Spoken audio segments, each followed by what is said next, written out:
disciplina da Inova Unicamp. Hoje o nosso convidado é o Fábio Campos.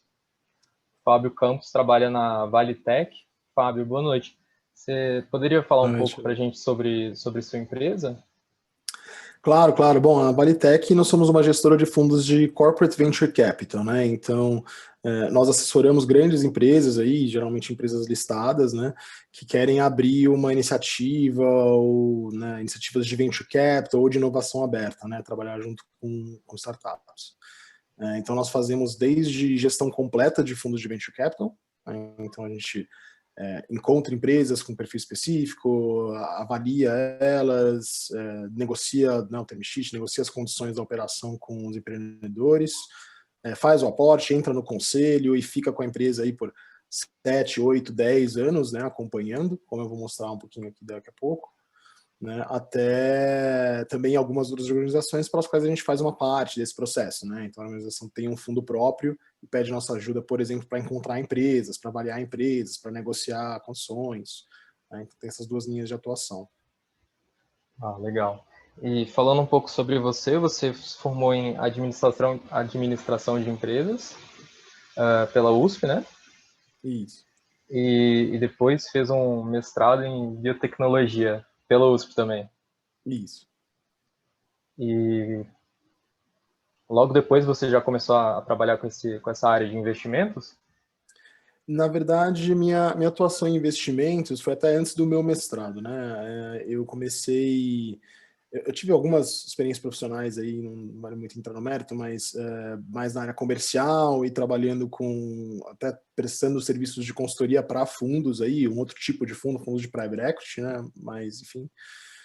E aí eu abri uma startup, né? Isso em 2015, 2014, né, que era um Mercode, um marketplace de supermercados, e aí eu fiz, dentro da minha equipe, dos meus dois cofundadores, eu era responsável por toda a parte de captação de recursos. Então, a gente levantou dinheiro com anjos, com aceleradoras, e também chegamos a captar com Venture Capital, mas conversei aí bastante. E foi aí que eu tive mais contato com o mundo de Venture Capital. E aí, quando a gente encerrou as operações do Mercode, eu tinha gostado bastante dessa área, resolvi entrar para trabalhar num VC, né? Ah, legal. Então, primeiro você teve a experiência da startup, a experiência assim Passei para o real outro lado mesmo, da mesa, assim. né? E aí depois você foi para o Venture Capital. Isso aí. Ah, legal, legal. Então, vamos começar a aula? Vamos começar a apresentação? Vamos lá, Ali. Deixa eu compartilhar minha tela com vocês aqui.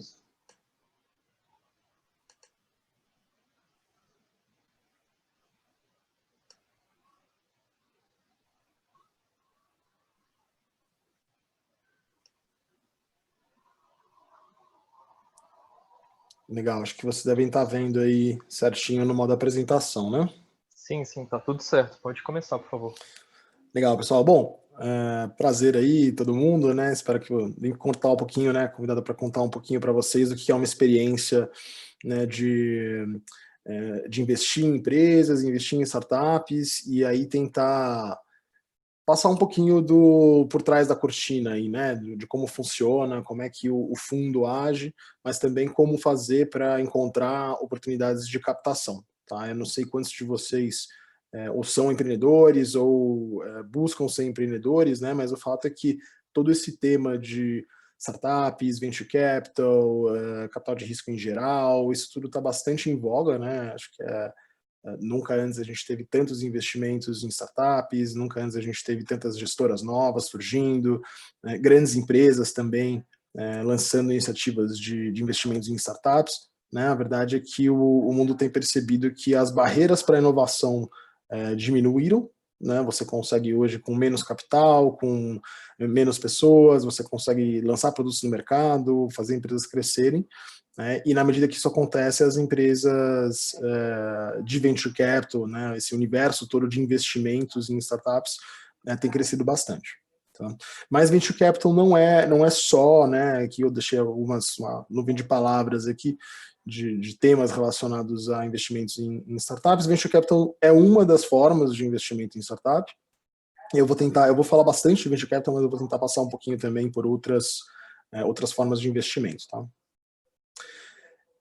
Então vamos lá, assim, quando a gente pensa numa startup, né, como eu tinha a minha ali, o Mercode, né, você tem vários estágios, né, o que é uma startup? Uma startup é uma empresa que tem alto potencial de crescimento, né, uma empresa normalmente jovem, embora algumas empresas antigas se chamem de startups, né, que tem um alto potencial de crescimento, a gente fala que ela é escalável, né, e no caminho de um PPT ali, de um grupo de 2, 3 amigos, conhecidos, colaboradores, enfim, que querem abrir uma empresa, até você chegar numa empresa gigantesca, né, você chegar numa TOTUS, ou vamos falar internacional, chegar num Google, no Facebook, você tem diversos atores aí e diversas fases de captação de recursos. Tá? Basicamente todas as empresas que a gente, desde Microsoft, Google, Facebook, todas as empresas grandes de tecnologia passaram por pelo menos 2 aí, algumas mais fases desse processo, tá, de captação de recursos.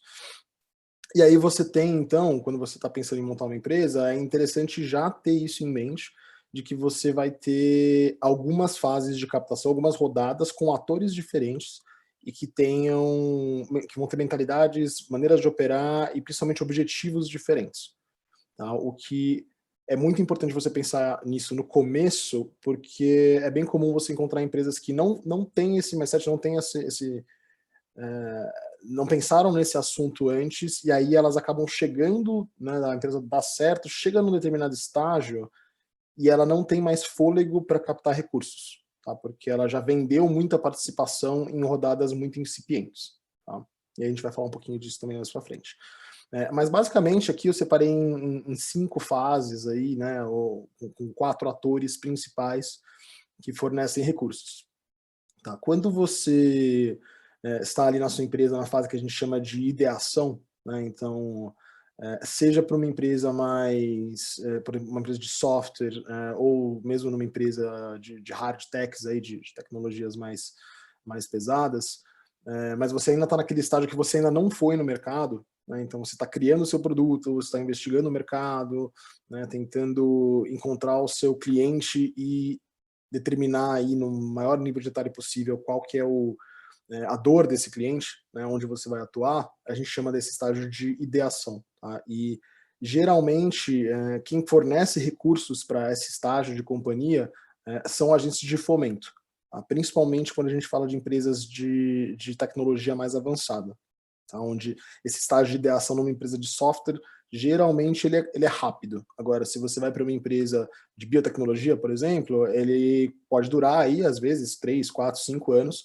né, em que você está formatando esse produto, fazendo pesquisas preliminares, né, e é difícil entidades privadas investirem nesse estágio. Tá? Depois a gente vai para um momento aí de prova de conceito, que é quando você começa a realmente colocar o que se chama aí do MVP, né, o Minimum Viable Product, né, um produto básico no mercado, para você de fato sentir como que a demanda, como que o seu mercado vai responder. Né?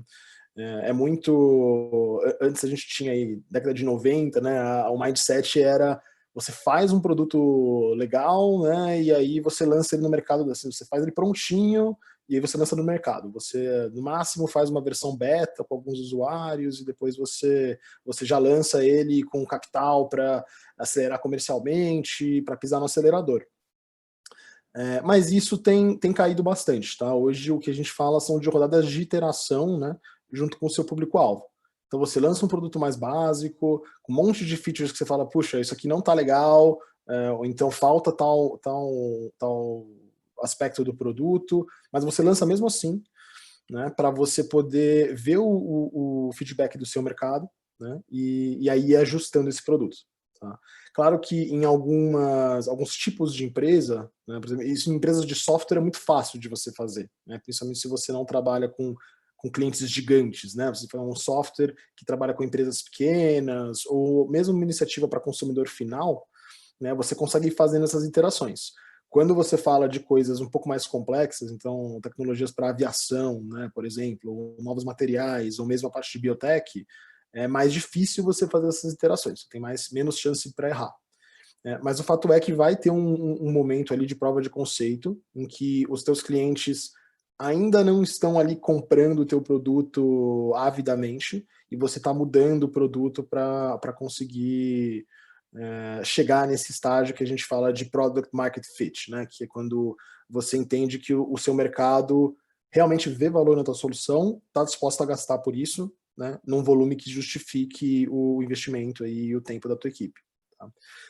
Nesse estágio de prova de conceito, a gente costuma ter muito a gente chama de capital semente, mas sinceramente esse termo no Brasil ele está sendo cada vez mais amplo, então tá perdendo um pouco a força, né, a utilidade desse termo, mas você tem principalmente investidores anjo, tá, que investem nesse estágio da empresa, e você também tem as aceleradoras.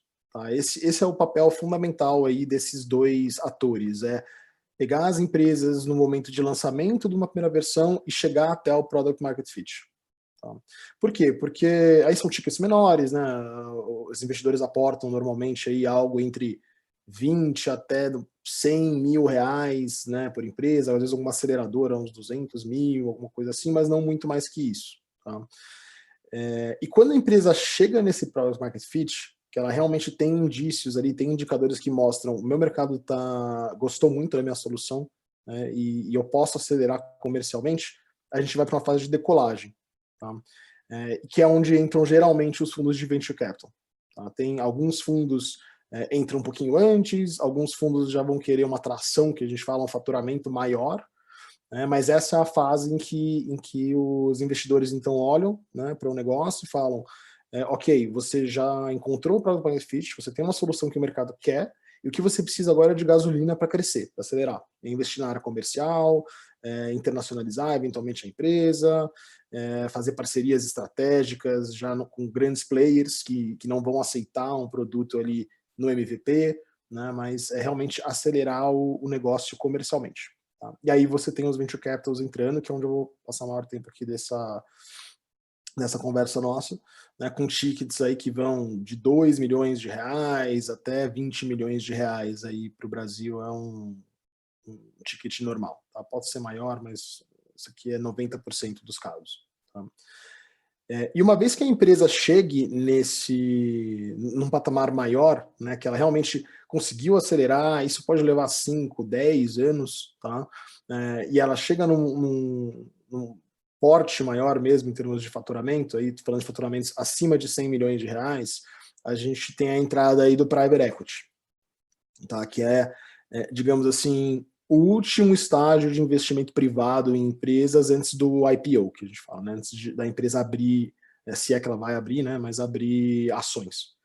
O Private Equity, em alguns sentidos, ele é similar ao Venture Capital, em termos de processo, muita coisa que a gente vai falar aqui sobre como captar, o que o pessoal quer ver, o que é valorizado, vocês vão ver que é bem similar, mas o ticket é bem maior. A gente vai estar falando aqui de investimentos de no mínimo 20 milhões até 100 milhões de reais, aí, até mais do que isso às vezes, né? E são empresas já bem maiores, tá? A não serem casos muito específicos em que uma empresa tem uma tese de consolidação, que a gente fala, que ela fala, vou comprar 10 empresas pequenininhas, juntar tudo e fazer uma empresa grande. Via de regra, Private Equity, a gente está falando de empresas acima de 100 milhões de faturamento. E depois disso você tem, às vezes, o IPO, né, que seria uma saída para a Bolsa, né, no caso aqui B3, mas tem empresa abrindo capital no exterior também. Ou você tem uma série estratégica, que a gente fala, que é uma operação de fusões e aquisições. Né? Alguma empresa maior vem e adquire. Tá?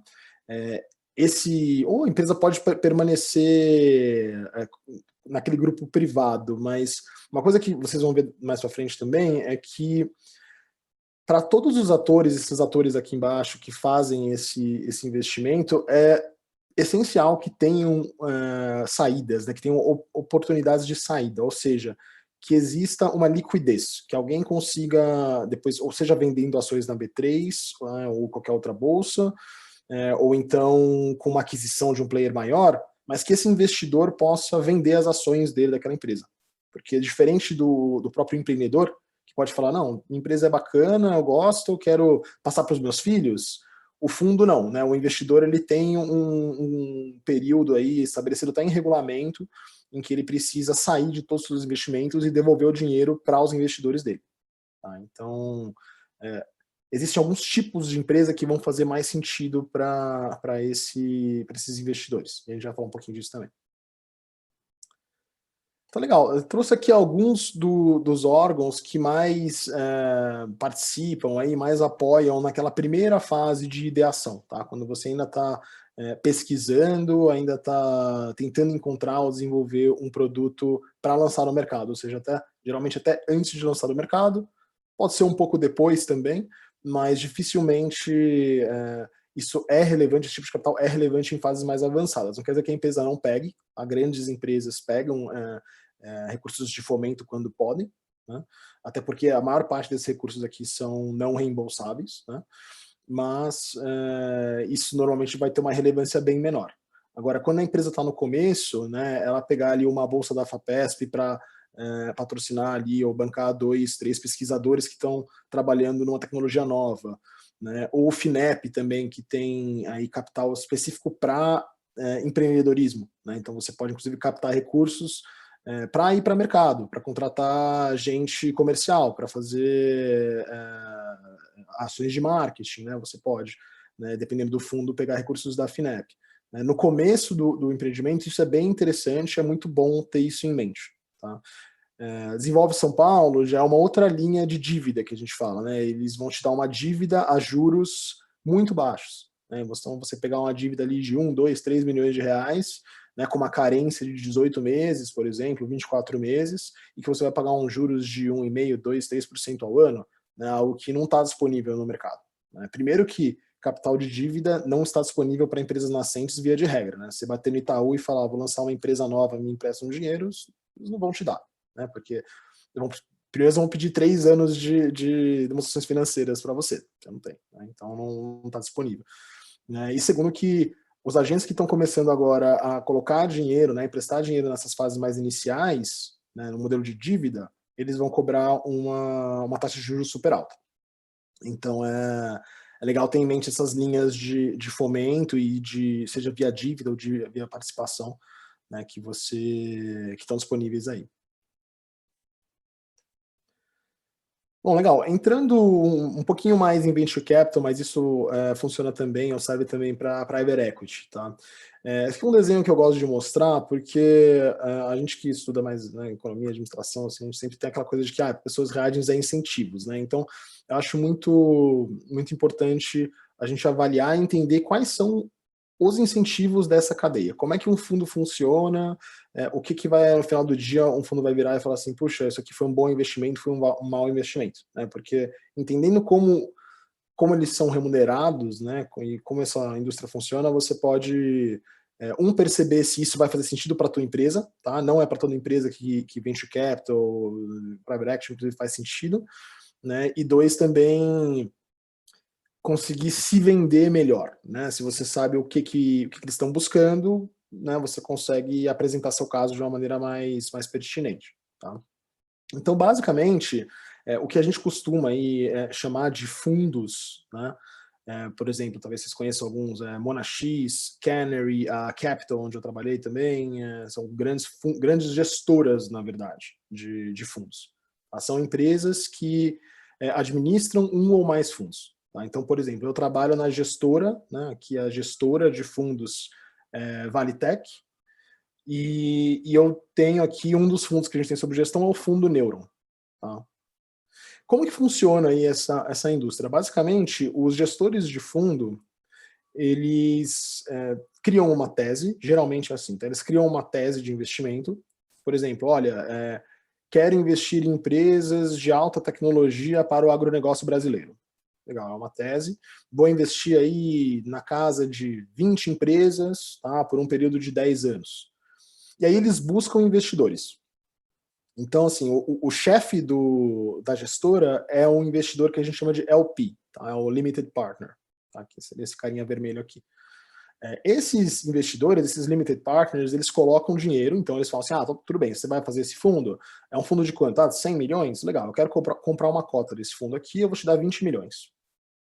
E assim a gestora vai montando esse fundo, vai colocando o capital lá dentro para até formar um capital mínimo aí que ela precisa para conseguir fazer esse fundo rodar. Tá? Isso os fundos podem ter um investidor apenas, podem ter 2, podem ter 10, não tem um limite para isso. Tá? Feito esse processo de captação do fundo, cria-se um FIP, que a gente fala, né, com Fundo de Investimento em Participações, é uma estrutura jurídica específica para isso, né, que vai proteger aí legalmente tanto quem está pondo dinheiro, né, o limited partner aqui vermelhinho, quanto quem está gerindo isso. Tá? E aí, a partir dessa estrutura jurídica, né, a gestora vai encontrar oportunidades, vai encontrar empresas, vai investir nessas empresas. Tá? E aí ela vai ficar com essas empresas. O que significa investir nessas empresas? Né? Existem dois tipos de capital que a gente fala. Um que é dívida e outro que é equity, ou participação. Aqui a gente está falando só de equity, tá? De participação. Então ela vai comprar ações. Ela vai passar a deter 10, 20, 30% dessas empresas, né? E aí ela vai ficar com essas empresas, tentar fazer o valor dessas empresas aumentar muito, né? Aumentar 5, 10 vezes. Né? Uma métrica boa que a gente fala para fundos é acima de 7 vezes de retorno, né, que uma empresa dá. E aí, no final de um período que ela determinou lá no regulamento desse fundo, ela vai se desfazer dessa participação. Ela vai vender quase sempre, obrigatoriamente, toda a participação que ela tem. Isso pode significar que ela vai vender a empresa inteira, então os empreendedores também querem sair, digamos assim, então eles organizam esse movimento para vender a empresa inteira, e ela pega o capital dela de volta, né, e devolve para os limited partners, né, para os investidores, ou ela pode vender só a participação dela, inclusive às vezes para o próprio investidor, para o próprio empreendedor, tá? Embora isso seja um pouquinho mais raro. Então ela faz todo esse movimento, pega esse capital e retorna para o investidor, para o limited partner vermelhinho aqui. E é assim que funciona. Ela precisa retornar esse capital, não adianta a empresa estar super bem, mas ela não ter uma oportunidade de vender, de retirar esse dinheiro, tá? O que a gente fala da liquidez. E qual que é o mindset, né? Assim, então, como eu falei, em termos de investidores, você vai poder ter vários investidores diferentes, você vai ter aqui esses investidores, né, limitados aí com cotas diferentes, vai fazer os investimentos, mas o fundo de investimento, a gestora do fundo, quando ela faz os investimentos de uma empresa, ela tem consciência de que vários desses investimentos não vão dar certo. Então, e aqui é uma quebra de expectativas grande, geralmente, com empreendedores, porque o empreendedor, ele sempre acha que a empresa dele vai dar super certo. Senão ele não estava empreendendo, né? Empreender, pô, quando eu era empreendedor, era um momento que eu ficava mais sem descanso possível, né? Porque você, diferente de um emprego em que chega na sexta-feira à noite e você dá uma desligada, quando você é empreendedor, cara, ninguém tá te pagando nada, se você não fizer virar, você não vai levar nada não, só vai perder tempo. Tá? Então você não desliga, é um puta de um estresse, ninguém te paga até você ter já um baita de um sucesso, né? Então, se você não acreditar que o negócio vai dar super certo, você nem começa. Tá?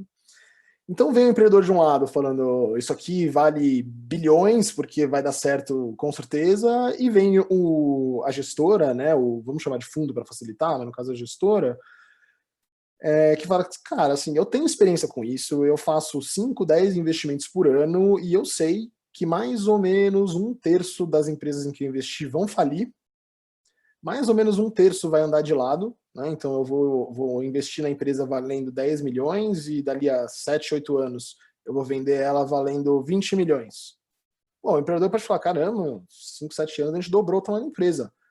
Mas eu preciso devolver o dinheiro para o meu limited partner com juros, né? Não é devolver, o cara me deu 10, eu devolvo 10. Eu vou devolver 10 mais 5% ao ano, mais 7% ao ano. Então, quando eu fizer essa conta, eu vou ver que se dobrou de valor, não valeu muito para mim.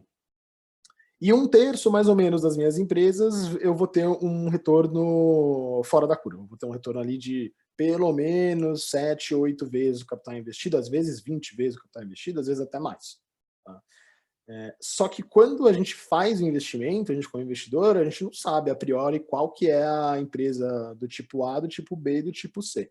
A gente às vezes tem alguns indicativos, né, de que, olha, essa empresa aqui, ela não consegue valer 1 bilhão ou 500 milhões, ela consegue valer 100. E às vezes, mesmo assim, eu vou fazer um investimento. Geralmente não. Geralmente eu só vou querer fazer investimentos em empresas que possam se tornar, né, proporcionar grandes saídas. Né? Mas a gente não sabe. Então, você coloca na conta essa incerteza sobre o futuro das empresas. Tá? E, de novo, isso costuma gerar um certo desalinhamento com os empreendedores que precisa ser negociado, precisa ser conversado, e que tem aí, por bem, aí a gente tem algumas ferramentas também contratuais para tentar corrigir essa assimetria de expectativas aí, que eu vou falar um pouquinho mais para frente também. Legal, então a gestora, né, o fundo fez o processo dele ali, né, criou o fundo, captou e vai começar a trabalhar. Como é que funciona, né, o dia a dia? É basicamente esse processo que eu descrevi. Você começa com um monte de empresas numa fase de prospecção, né, então diversos canais aí que você vai buscar a empresa, então vai falar com aceleradoras, né, aqui eu estou falando de venture capital especificamente, né, vai falar com aceleradoras, vai buscar na internet, vai ficar de olho em organizações de classe. Se você tem uma tese num setor específico, você vai investigar esse setor de cabo a rabo e vai encontrar um monte de empresas aí em estágio nascente que estão buscando capital. Tá? É muito normal as empresas estarem buscando capital. Então, você tem essa fase de prospecção e você tem um filtro. Né? Por exemplo, para dar uma ordem de grandeza, ali no meu último fundo que eu trabalhei antes do atual, a gente falava em mais ou menos 200 empresas avaliadas para cada investimento feito. Tá? Então, é realmente um grande volume aí de empresas. Muita coisa você vai olhar e falar assim, não, isso aqui está fora da minha tese, ou isso aqui não faz sentido, e vai olhar por 5 minutos, né? E algumas aí você vai realmente gastar um tempo, gastar um mês, gastar às vezes 2 meses, conversando com o empreendedor, investigando concorrência, né? Realmente analisando aquela oportunidade de investimento até você chegar nesse investimento. O truque do bom venture capital é conseguir maximizar o número de empresas que ele gasta só 5 minutos, tá? Porque se ele ficar muito tempo olhando todas essas empresas para investir, se ele precisa olhar 200 para investir em uma, ele vai acabar investindo em nada. Feito isso, então, quando ele acha uma empresa, negocia, né, e investe na empresa, tem uma fase que a gente chama de aceleração, tá? Que é todo o caminho, desde o investimento até a saída do fundo, né? Ou da empresa ou do fundo. Tá? Então, essa é uma fase que depende um pouco, varia bastante o perfil do investidor, o que ele faz, né? Como ele ajuda a empresa, mas algumas coisas normais aqui nessa fase de aceleração. Monta-se um conselho de administração, então o investidor vai começar a participar, né, agora ele tem participação na empresa, né, tem ações da empresa, ele vai participar das conversas estratégicas, vai ajudar o empreendedor a encontrar pessoas-chave, né, então geralmente essas empresas de venture capital, nós temos uma rede grande, porque a gente faz muito isso, né, são vários investimentos por ano, então e todas as empresas sempre no estágio que a gente costuma entrar, precisa de um head de tecnologia, precisa de um head de marketing, alguém comercial, então a gente acaba tendo uma boa base, aí, uma boa rede, né, ajuda aí o bom venture capital, o bom investidor vai ajudar as empresas a encontrar isso, né, e também ajudando, às vezes, em aspectos um pouco mais operacionais, e quando o fundo entra nos aspectos operacionais, geralmente é uma questão um pouco mais financeira. Tá? Então, é muito comum os empreendedores não terem um skill financeiro, né? Não saber lidar com o nível de governança de uma empresa que está crescendo muito. Né? E, normalmente, esse é um skill que o investidor costuma ter. Tá? Então, costuma ajudar também. Dependendo do tipo de investidor, por exemplo, hoje no fundo Neuron, eu vou falar um pouquinho mais para frente, mas esse é um fundo de um único cotista, que no caso é uma indústria farmacêutica. Tá? Quando você tem uma situação desse tipo, a gente fala de um investidor estratégico, você tem outras linhas de atuação que esse investidor deve ajudar as empresas também, e isso deve ser buscado, tá? O empreendedor deve procurar por isso, né? Que aí são aspectos mais táticos do negócio. Tá? Então, por exemplo, aqui no Fundo Neuron, a gente investe numa empresa que trabalha com tecnologia para farmácias. Tá? E nosso cotista aqui, que é a Eurofarma, né, ela tem uma ampla rede de relacionamento com farmácias ao redor do Brasil. Então, por que não, né, de alguma forma, fazer uma parceria comercial que eu consiga pegar o produto dessa startup e apresentar ele para todas as farmácias? Né? Ou quando a gente fala de hospitais, a mesma coisa. Né? Eventualmente, você vai ter situações em que o próprio investidor, nesses casos de investidores estratégicos, podem ser um cliente da startup. Tá? E isso é papel desse investidor aí, fazer essas conexões internas para que isso de fato aconteça. E tudo isso é dentro do que a gente chama de aceleração. Depois, por último, a gente tem uma fase de desinvestimento, tá? Que é quando ou a empresa é vendida ou o fundo vende a participação dele. Tá? Isso pode acontecer em diversos estágios, então a gente fala muito, talvez vocês já devam ter ouvido falar de série A, série B, série D. É um pouco mais comum, na verdade, nos Estados Unidos e alguns outros países, mas aqui acontece também. Você tem um investidor, que é um investidor que entrou ali com 2 milhões de reais, sei lá, agora em 2020. Em 2025, a empresa cresceu bastante, vai fazer uma nova rodada de captação, entra outro investidor colocando 40 milhões, e ele dá a saída, que a gente fala, para o primeiro investidor. Fala assim, tá bom, eu vou colocar 40 milhões, 30 vai para a empresa, 10 vai para esse investidor aqui, que eu vou comprar as ações dele também. E aí você tem uma saída. Ou isso acontece mais para o final do ciclo do empreendedor mesmo, que o empreendedor também está num momento de saída, ele também fala, pô, legal, gosto da empresa, minha paixão, construímos até aqui, agora a empresa já fatura aqui 250 milhões, ou seja menos, 50, 60 milhões, e eu quero também pegar meu dinheirinho aqui, colocar no bolso e partir para novas aventuras. Legal, então a empresa pode ser vendida inteira, né? E aí o investidor vai ver quanto que ele tem da empresa, então só tem 20% da empresa, a empresa é vendida por 100 milhões, ele pega ali 20 milhões e pronto, está feito o desinvestimento, né, numa saída em que todo mundo saiu.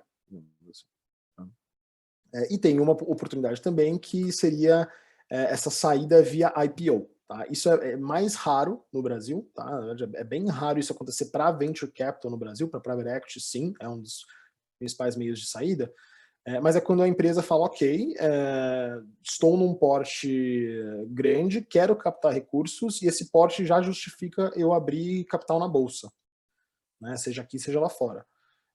Então ela vai e faz o roadshow que a gente fala, né? Apresenta para vários investidores institucionais, né? Abre o capital na bolsa e o investidor lá do comecinho, aí ele tem liquidez, ele pode vender as ações dele na própria bolsa. Ou ele pode às vezes até dar para o investidor dele, para o limited partner, ações da empresa.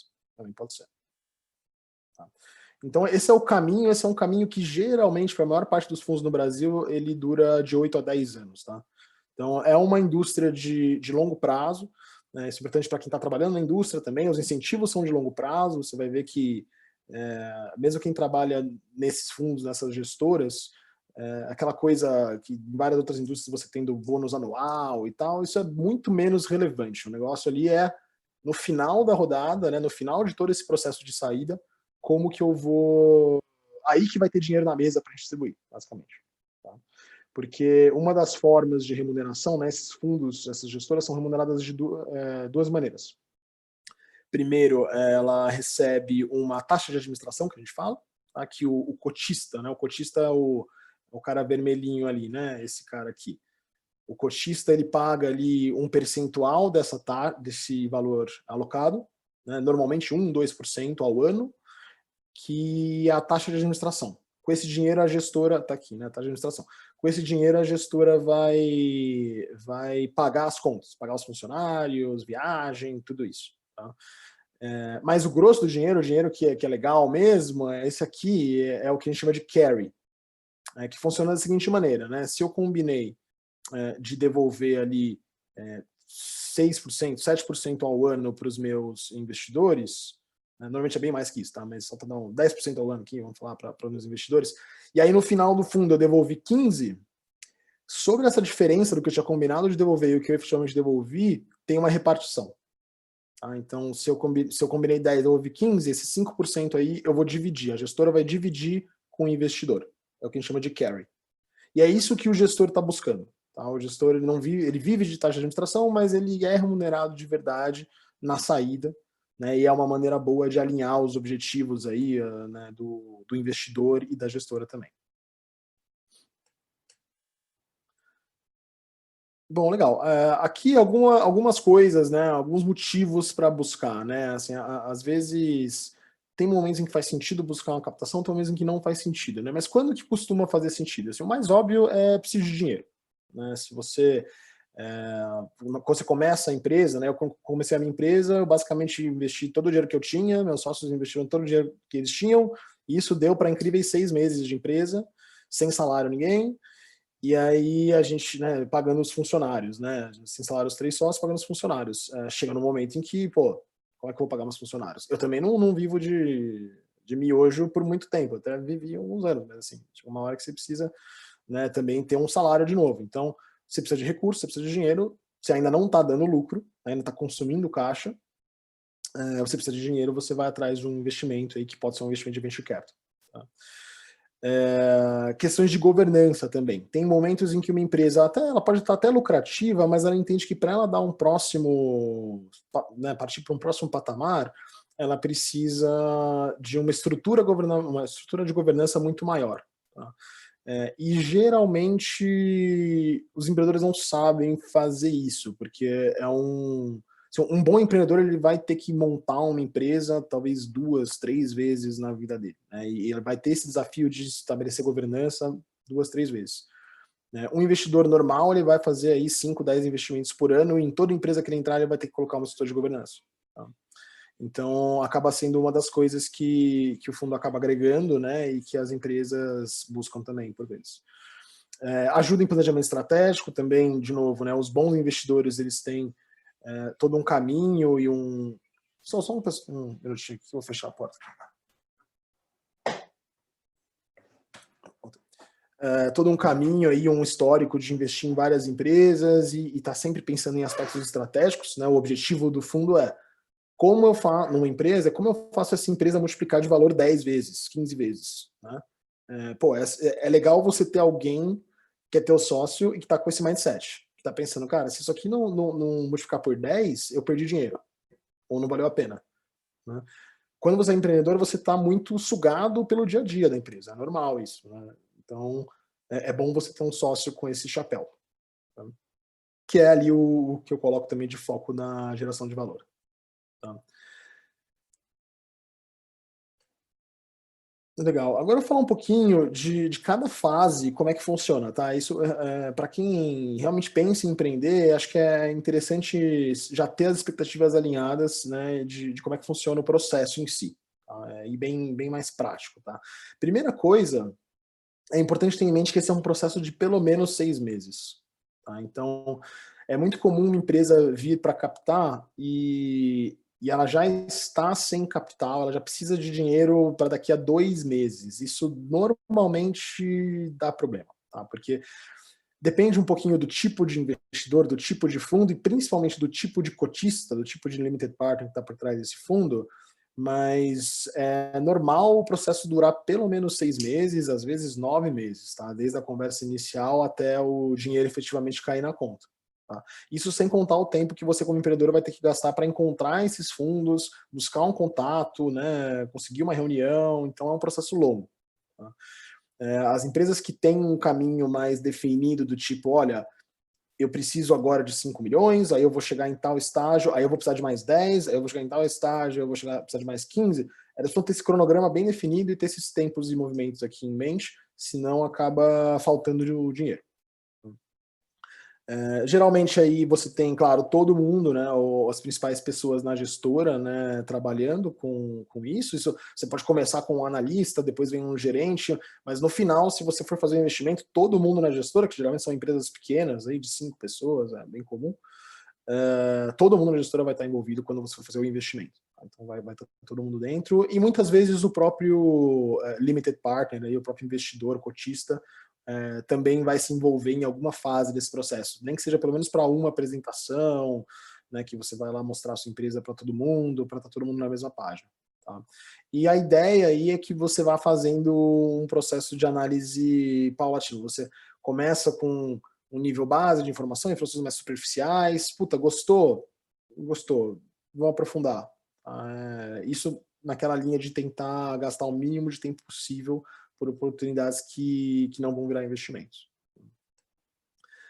Bom, começando aí nessa parte de originação, né? Então você tem diversos canais que os fundos ou gestoras utilizam para buscar empresas, né? normais aí, incubadoras que você vai atrás, aceleradoras, até às vezes redes de anjos, né, que fazem, também buscam saída, e a saída de um anjo muitas vezes é um venture capital, ou algumas vezes é um venture capital. Então você mantém todo um relacionamento com esse pessoal, né, às vezes com empresas de M&A também, embora geralmente o foco do M&A é em empresas um pouco maiores, cada vez mais tem surgido, M&A é fusões e aquisições, né? Tem surgido empresas desse tipo focadas em trabalhar com startups, né? Então é normal um fundo também buscar, a gestora buscar esse tipo de contato para encontrar empresas, né? Além de eventos, né, com certeza que alguns de vocês já participaram de hackathons, eventos de empreendedorismo, isso tem ficado cada vez mais em voga, né? E também algumas agências de fomento, né? Então, quando eu trabalhava no fundo Kiratec 3, por exemplo, a gente tinha um viés, né? O fundo tem um viés muito de alta tecnologia, né? Então, existia toda uma atividade que a gente fazia junto com o FINEP, com os Olhos São Paulo, com o FAPESP, que são organizações que também acabam preferindo ou investindo em empresas de alta tecnologia, né? E que coisa melhor do que você já pegar uma empresa de alguém que já fez um filtro, já colocou dinheiro, já apostou, né? Você diminui bastante as suas chances de insucesso aí, tá? Então, essas são algumas das fontes de originação, e você, como empreendedor, sabendo disso, deve, né, se você busca um capital desse tipo, buscar estar nesses fóruns aí, né, participar desses eventos. Claro, um canal ativo também é muito útil, tá? A maior parte dos negócios que a gente acaba fechando são por indicação, tá? Então, assim, a gente tem que ter esse filtro, tem que olhar para tudo isso, mas no final do dia é uma indicação de um advisor, é uma indicação de um parceiro, de uma aceleradora específica, de um outro investidor que está fazendo investimento e precisa de alguém para compor o cheque, né? E às vezes do próprio empreendedor que vai lá com a cara e com a coragem, encontra alguém no LinkedIn né, e dá uma cutucada e, vamos ter aqui, tem uma empresa, vamos conversar, quero captar e tal, também funciona, tá? Bom, feito essa originação, né, então você encontrou as empresas, aí a gente passa por uma etapa de filtro, né? Então o fundo vai pegar a tese de investimento dele, né, e vai olhar essas empresas quanto a alguns aspectos. A gente vai entrar mais no detalhe desse processo de análise aqui mais para frente, mas basicamente os primeiros pontos ali que vai fazer o filtro, o maior filtro, a primeira fase ali do filtro, vai olhar o estágio. Então, fala assim, meu fundo, eu busco investir em empresas que já tenham um faturamento aí de pelo menos uns 2 milhões. Sua empresa está indo para o mercado agora, está com faturamento de 100 mil no ano, né, ou 10 mil no mês, então tá bom. Assim, a gente pode até continuar conversando para rodadas futuras, mas eu não vou olhar uma rodada de captação agora, tá? Alguns fundos vão ter um aspecto de tecnologia forte. Então, eu falar, cara, se você não tem uma tecnologia diferenciada, mesmo que eu goste do teu modelo de negócios, eu não vou entrar, porque os meus cotistas, né, colocaram dinheiro para eu investir em empresas de tecnologia diferenciada. Então, pode ser uma coisa rápida que o fundo já olha e já faz um primeiro filtro, né? E aí vão olhar também o plano de captação, né? Se você está levantando 20 milhões e o meu aporte máximo é de 3, isso também geralmente está no regulamento, dificilmente eu vou gastar muito tempo com a tua oportunidade de investimento agora. No máximo eu vou falar, legal, se você precisar de alguém para colocar 3, ou se você já tiver os 17, aí você me fala que eu coloco os 3. Ou eu olho a empresa para colocar os 3. Mas não vou ficar gastando um baita de um tempo aqui de uma equipe que é super enxuta, né, para um investimento que eu não tenho condições de realizar, tá? E potencial de retorno que está bastante ligado ao tamanho do mercado, tá? Que a gente vai falar um pouquinho depois. Bom, aí feito isso, né, você vai para essa análise mais aprofundada, né? Então, digamos que você olhou aqueles primeiros quick wins, aí, quick checks, você falou, ok, tudo faz sentido, o mercado é grande, gostei dos empreendedores, tem potencial, tá dentro da minha tese, o tamanho tá certo, vamos aprofundar. E aí você vai em diversas rodadas de aprofundamento, né? Você vai pegar documentação, então, vou pegar as notícias financeiras da empresa, vai pegar as planilhas de projeção, orçamento, ver como é que a empresa tá organizada em termos de pessoas, né? Além dos fundadores, o que é o resto da equipe? Tem equipe chave, né? Por exemplo, uma empresa de biotecnologia, você tem pesquisadores de renome, você tem publicações, sua tecnologia é patenteada, não é? Enfim, vai aprofundar, né? Geralmente, né, mais nas fases finais aí, vai conversar com vários clientes teus, ou né, os clientes-chave que você tem, especialistas de mercado, vai falar com concorrente, vai entrar no máximo de detalhe que ele conseguir até o momento de investir, tá? Para tentar diminuir um pouco esse risco e entender melhor o mercado. E aí, claro, vai ter também as conversas internas, né, para ir decidindo, né, dentro de casa se faz sentido esse investimento. Depois você vai para uma parte de negociação. Então, legal, gostamos, queremos investir, vamos negociar qual que vai ser a participação do fundo, né? E se vai ter, assim, quais vão ser os termos deste acordo. Tá? Esse é um aspecto que muitos empreendedores, que, de novo, né? O empreendedor bom, ele vai fazer esse processo, o ruim não vai fazer. O que não está buscando capital, o que está buscando capital e é ruim, não conseguiu o capital, ele não vai ter esse processo. Mas o cara bom, ele vai fazer isso 3 vezes na vida dele, 5 no máximo. E o fundo faz isso, é a atividade do fundo. Então, tem todo um conjunto de condições, de termos não financeiros que entram nessa negociação. Tá? E você, como empreendedor, precisa, né? O empreendedor ele precisa se informar quanto a essas coisas, porque para o fundo ele já sabe de tudo isso. E é um processo de negociação, por mais que você tenha aí, ninguém quer passar perna em ninguém, mas você tem aspectos que o fundo quer para ele, né? Ele quer direitos de, por exemplo, participar do conselho de administração. Ele pode querer direitos que a gente fala de antidiluição, por exemplo, que se você fizer uma nova rodada de captação e o valuation for menor do que, né, o valor da empresa for menor do que eu paguei, você me devolve participação. Então tem vários aspectos que para os empreendedores geralmente não são conhecidos. Tá? Então é legal pegar alguns desses documentos, tirar suas dúvidas, se você tiver algum colega advogado também que ajude, assim, geralmente não é bicho de 7 cabeças, mas é legal entender isso, né? Que não é só o valuation. Tá? Normalmente o empreendedor fala assim, cara, eu quero 10 milhões por 10 ou por 20% da empresa, o resto dane-se. Péssimo approach. Tá? Nas letras miúdas, mas essas condições do acordo que a coisa enrosca e que muito empreendedor bom já se ferrou e muito investidor bom também já se ferrou. De forma geral, quando a gente vai fazer esse documento, né, chama-se term sheet, é um documento menos jurídico, normalmente aí algo entre 2 até no máximo umas 10 páginas ali vai ter, que vai dizer como que vai funcionar o investimento. Na hora que eu for fazer de fato o investimento, eu vou ter tais direitos como investidor, você como empreendedor vai ter tais direitos, então ele vai dar as regras do jogo de maneira bastante ampla, né, mas já suficientemente específicas para contornar muita coisa. Aí depois os advogados vão pegar isso e transformar em documentos de 100 páginas, né, para todo mundo ficar lá rubricando e assinando. Brincadeira, mas é um pouco de verdade. Então, geralmente são 2 aspectos aí que o investidor vai estar buscando. Tá? Ele vai estar buscando algum direito de governança, então quem gere a empresa é o empreendedor, né? Quem toma as decisões é o empreendedor, mas o investidor ele quer garantir que ele vai ter alguma voz nesse processo, pelo menos para algumas coisas. Assim, ele não quer que o empreendedor possa ir lá e vender a empresa inteira para o tio dele por 5 milhões de reais, dali a 6 meses, e o investidor pagou 15, então perdeu dinheiro. Assim, não, ele não. Se isso for acontecer, eu quero ter o poder de veto, que a gente fala. Então, não deixe isso acontecer. Então, tem alguns direitos que estão relacionados a esse aspecto de governança. E tem alguns direitos que estão relacionados a um aspecto de liquidez. Tá? Isso é normal, isso assusta bastante os empreendedores que não participaram desse processo ainda, mas faz total sentido, porque é aquilo que eu falei, se a empresa crescer pra caramba, para o empreendedor às vezes isso é bom, mas para o investidor, se ele não tiver como sair, não serviu para nada.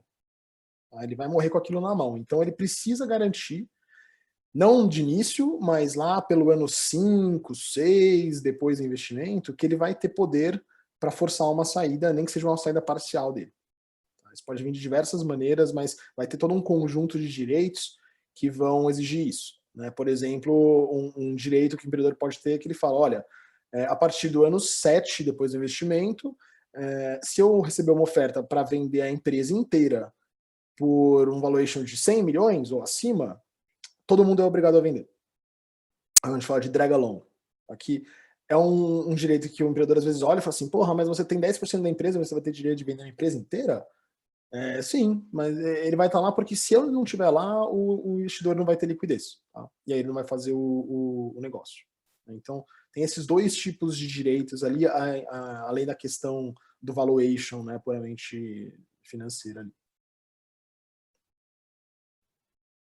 Feito isso, normalmente os investidores criam aí um projeto de investimento, que isso tem vários nomes, mas é basicamente um documento bem mais parrudo, onde ele vai explicar para os cotistas dele o que ele está fazendo, né? E isso vai ser usado também depois como uma referência, né? Para daqui a 2, 3 anos, esse cotista pode olhar e falar, pô, por que a gente investiu nessa empresa que agora está falindo? Aí, não, peraí, pega o projeto de investimento, ó, viu? Tinha esse risco disso acontecer, mas a empresa era boa por causa disso, então funciona também para isso, né? Mas, então, por um lado, para você explicar o investimento que você está fazendo, e por outro, para você poder retomar lá na frente se der algum problema ou mesmo numa situação boa, né? E aí, às vezes, você tem um voto desses cotistas, né? De novo, o cotista é o investidor do fundo. Né? Às vezes você não tem isso, né? Então o fundo tem liberdade para fazer o investimento e ponto. Normalmente, aí, principalmente no Brasil, a gente tem algum tipo de voto dos cotistas também. Tá? E aí a gente vai para a fase de due diligence e contratos. Então você tem due diligence que a gente fala, geralmente quando você realmente contrata uma empresa de auditoria ou uma empresa de consultoria em algum aspecto específico, que pode ser tecnologia, mas geralmente pelo menos legal e contábil, para você ter certeza de que aqueles números estão certos, né, e que não tem nenhum risco legal grande na empresa.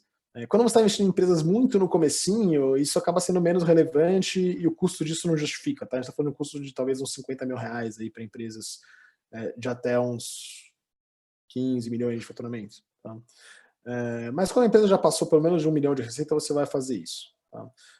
E aí você tem uma série de demandas que o fundo pode ter ou não ter. Então, fundos, por exemplo, com capital estrangeiro, né, que tem cotistas estrangeiros, eles costumam exigir que a empresa seja aberta no exterior. Então, você tem uma empresa limitada aqui no Brasil, pô, fecha ela e abre no exterior, ou cria uma matriz no exterior que vai ser dona da tua, né, vai ter você aqui no Brasil como subsidiária, enfim, uma estrutura societária que conversa com o regulamento desse fundo. Fundos que têm cotistas públicos ou organizações muito grandes costumam demandar que você transforme a empresa em SA. Né? Então, pô, ela tem que ser uma sociedade anônima, porque senão eu posso estar colocando em risco o capital desses investidores. Tá? Enfim, pode ter várias estruturas, isso é uma coisa legal de perguntar para os seus investidores, aí, possíveis investidores, qual é a estrutura que eles precisam. Às vezes isso é conflitante, então você tem um investidor que demanda um tipo de estrutura e um co-investidor na mesma rodada que demanda um outro tipo de estrutura. E aí você tem que trazer os advogados para equacionar como é que você vai fazer tudo isso. Não é impossível, mas dá trabalho, gasta dinheiro, então é legal saber isso de antemão. Né? E aí, com isso ajustado, você vai então e faz um contrato de investimento e um acordo de acionistas, geralmente, se a empresa for virar SA, senão não. Tá? Mas para combinar aí sim no detalhe, né, no juridiquês, né, tudo aquilo que a gente viu no term sheet, que era bem mais friendly, né, você consegue entender ali tranquilo, agora vai virar um juridiquês, vai ser transformado em 50, 100 páginas e vai estar bem no detalhe para combinar essas regras do jogo. E aí, só depois de todo esse processo, que de novo, 3, 6 meses, a gente tem a liberação dos recursos, né? Então, geralmente, isso não é feito de uma tacada só também, tá? A não ser que a rodada seja muito pequena. Então, é normal, a gente fala de divisão em tranches, né? Então, é normal assim, tá bom, você eu tô te dando aqui 6 milhões de reais, legal. Você vai precisar dos 6 milhões de reais amanhã? Não, né? Porque se for precisar dos 6 milhões de reais amanhã, provavelmente eu também não vou te dar. Mas você vai precisar nos próximos 18 meses. Legal, então eu vou te dar 3 milhões agora, daqui a 9 meses eu vou te dar mais 1 milhão e depois eu te dou o resto. Né? Depois de mais, quando fechar 12 meses eu te dou o resto. Isso é bastante comum. Tá? E os fundos eles vão fazer isso por 2 motivos. O primeiro é uma questão de risco. Então, se ele colocar os 2 milhões E aí o empreendedor, ele vê que o empreendedor é totalmente maluco e saiu gastando com um monte de coisa que não estava nem combinada, ou que o negócio é uma furada total, assim, nada que deu certo, é capaz que ele não queira colocar o resto. Tá? E aí, se ele tivesse colocado já, ele ia perder. Tá? Então ele faz isso por esse motivo. E também por uma questão de retorno. Enquanto o capital não foi para a empresa, não é que ele está parado ali num cofre, né? Ele está investido em ativos de renda fixa, está gerando ali seus 3, 4% ao ano. Então, segura esse dinheiro e dá quando a empresa precisa. Tá? Além de um fator aí um pouco mais soft, que é não inundar a empresa de capital. Né? Isso é uma coisa bem... O empreendedor e o investidor aprendem logo que quando a empresa tem muito dinheiro, o dinheiro normalmente, ou muitas vezes, é mal gasto. Tá? Então é legal criar uma certa situação de escassez em que a empresa consegue fazer o que ela precisa, mas ela não tem capital sobrando, né, para investir em qualquer coisa. Tá? Às vezes se colocam metas para as tranches, né? Então, pô, eu vou investir a segunda tranche se você chegar no faturamento de X. E às vezes não. Às vezes é muito mais um soft de, pô, o relacionamento tá bom? A gente ainda acredita na tese de investimento? Sim, então toma tranche. Tá? Isso tudo vai ser negociado. Legal. Falar aqui agora sobre as 3 grandes áreas aí que os investidores, né, as gestoras olham. Isso muda um pouquinho, assim, vai ter, dependendo da tese do fundo, vão ter outras áreas, mas tem 3 áreas que todo mundo vai olhar e é o chave aí para o negócio de venture capital. Né? A primeira é a equipe. Como a gente está falando de investimentos em empresas ainda pequenas, saber se um negócio vai dar certo não dá, mas o que a gente pode ter de indicativo, né, de que o negócio está dando certo? Um é tração.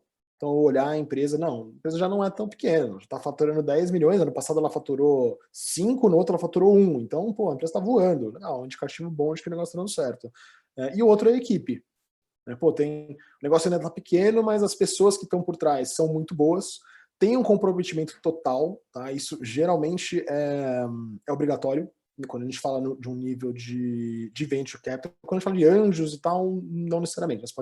Vocês mantêm um emprego e vai trabalhando nas horas vagas e levanta algum recurso. Mas quando você está falando aí de levantar 2, 3, 4, 5 milhões de reais, geralmente o investidor vai exigir que né, a equipe-chave ali, os empreendedores estejam totalmente no negócio. Algumas exceções, às vezes na área médica, né? Hoje eu tenho trabalhado bastante com saúde, por exemplo, e às vezes você tem fundadores médicos que não querem largar a prática, né? Então, às vezes, se faz uma exceção. Mas sempre vai ser mal visto, aí sempre vai ser um ponto de atenção se os empreendedores não estão 100% na empresa, tá? sem outros negócios. Um aspecto que a gente fala que é de ter paixão pelo problema e não pela solução, tá? Então, vocês já devem ter ouvido falar de pivotagens, né? Então, às vezes a empresa desenvolve, né, enxerga um problema, desenvolve uma solução, não dá muito certo, ela precisa mudar, às vezes um pouquinho, às vezes muito, às vezes ela precisa ir para outro problema. Então, é importante que os empreendedores sejam muito apaixonados por aquele problema. Puta, eu quero resolver um problema nessa indústria que eu estou vendo que é grande, que eu entendo desse problema, mas não tão apaixonados pela solução, porque o empreendedor muito apaixonado pela solução, às vezes ele fica tentando empurrar um produto para o mercado que não tem saída. E aí você perde tempo, perde dinheiro e a capacidade de influência do investidor é bem limitada, né? Assim, quem vai tomar as decisões de negócio mesmo é o empreendedor. Então é importante perceber aí que a gente fala que o empreendedor tenha opiniões fortes, mas fica melhor em inglês, né? Opiniões fortes, mas levemente seguradas, né? Assim, pô, eu tenho uma opinião forte, mas se você mostrar que eu estou errado, eu mudo de opinião. Então, tudo bem, né? Isso tem a ver também com essa coisa de ser coachable, né? De estar aberto a feedback, estar aberto a ouvir tanto o teu investidor, que agora é teu sócio, quanto o mercado, né? E ajustando o negócio conforme for necessário. Ter uma experiência prévia aí, ou um background na área, no setor que você está atuando, é sempre um baita de um plus.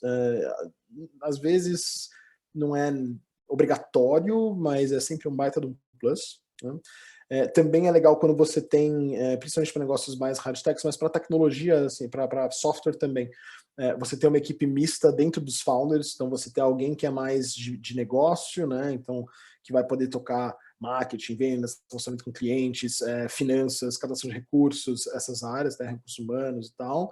e alguém que é mais produto, né, mais técnico, né?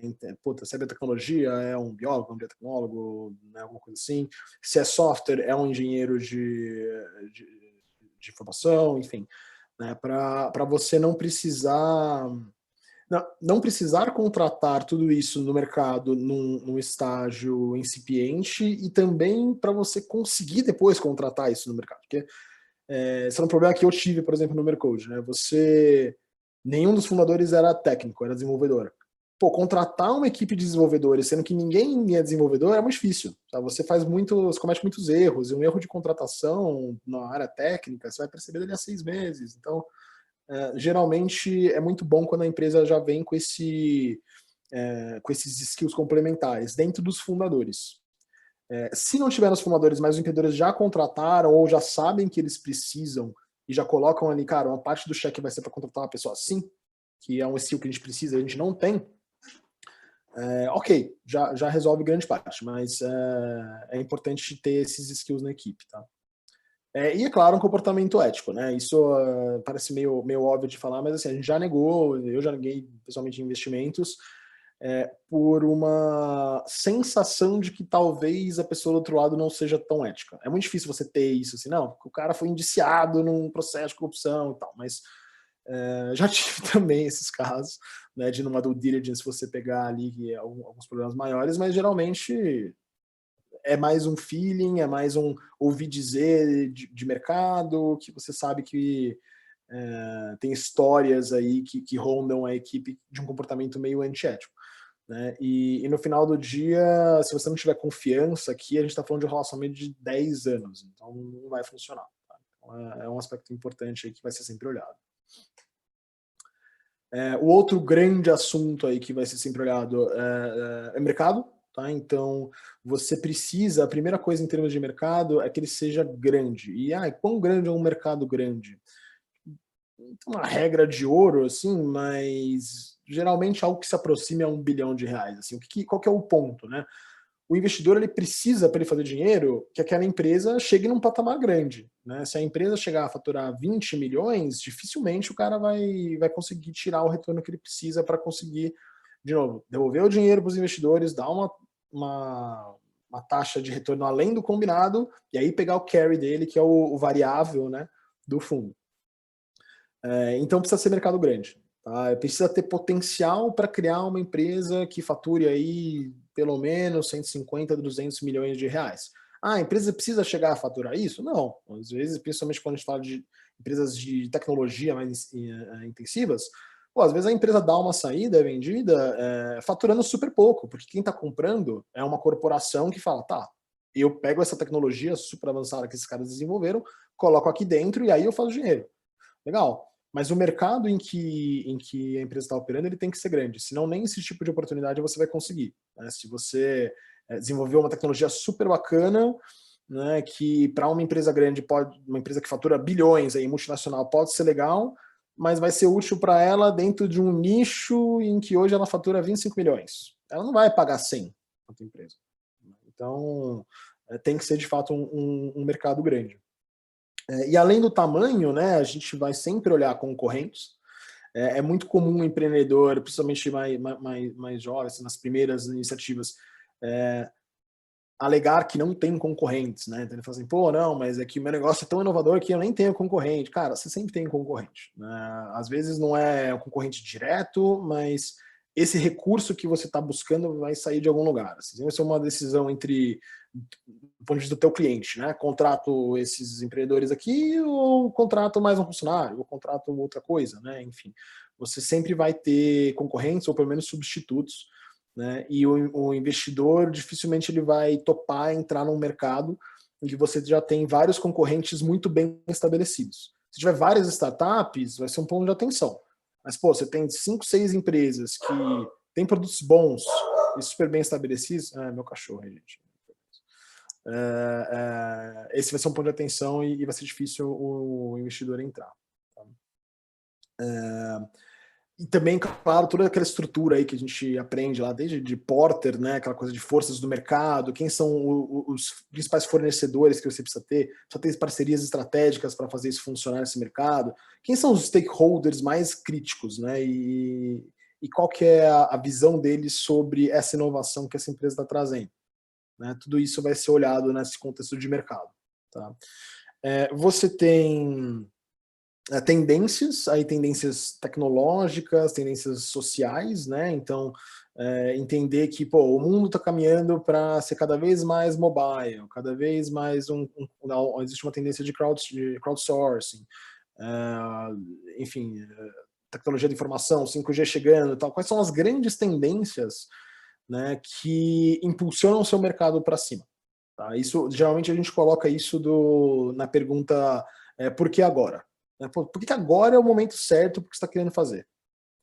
Porque a gente brincava ali no Criatec, né, que se a gente tivesse encontrado o empreendedor ali, né, o inventor que inventou o transistor, né, na época que ele inventou o transistor, a gente não teria investido, porque não daria tempo até o negócio chegar no mercado e virar uma tendência e realmente poder gerar uma empresa de muito dinheiro, não daria tempo. Eu teria que dar saída para os meus investidores antes. Então, eu preciso que seja um negócio que faça sentido agora, que agora é o momento do negócio crescer. Os próximos 5 anos aí no máximo, esse é um tema que vai estar em voga e eu preciso estar posicionado aqui, ou vai fazer sentido eu estar posicionado aqui. Então, sempre trazer essa questão de quais são as macro tendências no teu setor, nas tecnologias que você usa. Basicamente, essas questões aí de mercado que todo fundo vai olhar. Tá? E aí você vai olhar também o terceiro ponto, né? Então, equipe, mercado e a solução em si, né? Então, isso vai depender um pouquinho qual que é o peso que você vai dar para a solução, dependendo do estágio, mas você vai olhar, né, o que já está construído, né? E qual que e o que tem por trás disso aí. É um negócio simples de replicar, né? Um negócio que foi assim, a gente, né, brinca às vezes, qualquer equipezinha num hackathon consegue fazer um negócio igual? Se isso pode ser um problema para mim, às vezes não, mas dependendo do meu fundo eu não vou querer investir porque qualquer um pode entrar e fazer um negócio tão bom quanto o seu muito rápido. Então você vai ter que crescer muito rápido, vai demandar muito capital para você poder segurar o seu mercado, enfim. Isso pode ser um problema para quem está entrando. Então, tem uma tecnologia forte por trás, é difícil de replicar, às vezes é protegida, você está falando de hard techs, tem patente, né? Você fez um material novo, tem patente aí atrás. Esse é um aspecto. Principalmente quando a gente vai olhar aí mais para empresas de software, mas no geral, mas empresas de software isso é um dos aspectos mais importantes. O negócio ele é escalável, né? Então ou ele é super customizado. Então eu vou fazer um software que cada cliente eu preciso parametrizar de acordo com com os sistemas que meu cliente usa. Eu vou ter que treinar uma equipe lá, então o processo de onboarding que a gente fala, né, de você assinar um contrato com o cliente até esse cliente estar te pagando, demora aí 6 meses a 1 ano. Puta, isso dificulta, né? Como é que eu estou colocando dinheiro para acelerar e cada cliente vai me demandar 1 ano? Hoje eu trabalho bastante com empresas que atuam no segmento de hospitais. E é um segmento difícil, porque é um segmento de 6 meses, 1 ano de negociação, de contratação, né, de você conseguir colocar uma tecnologia nova. Mas esses aspectos vão ser sempre olhados, né, e o investidor vai querer minimizar esses tempos, assim, vai querer buscar empresas que minimizam, que entendem que isso são aspectos que você precisa minimizar para conseguir escalar. Tá? Vai ter soluções que você vai olhar e vai falar assim, olha, aqui a gente tem de fato um nível de customização ou de suporte amplo que atrapalha um pouco a escalabilidade, mas é uma coisa altamente demandada pelo público-alvo aqui, pelo cliente. Então, tudo bem, a gente convive com isso e tenta criar estruturas para minimizar isso. Tá? Eu mesmo já fiz um investimento numa empresa de marketing, né, de marketing digital, que um dos grandes diferenciais delas, os concorrentes principalmente internacionais, é que os concorrentes internacionais não davam suporte, né, porque era uma coisa bem autosserviço, né? Na linha de que a gente trabalhou aí na linha de Google AdWords, né? Você mesmo vai lá e opera o negócio sozinho.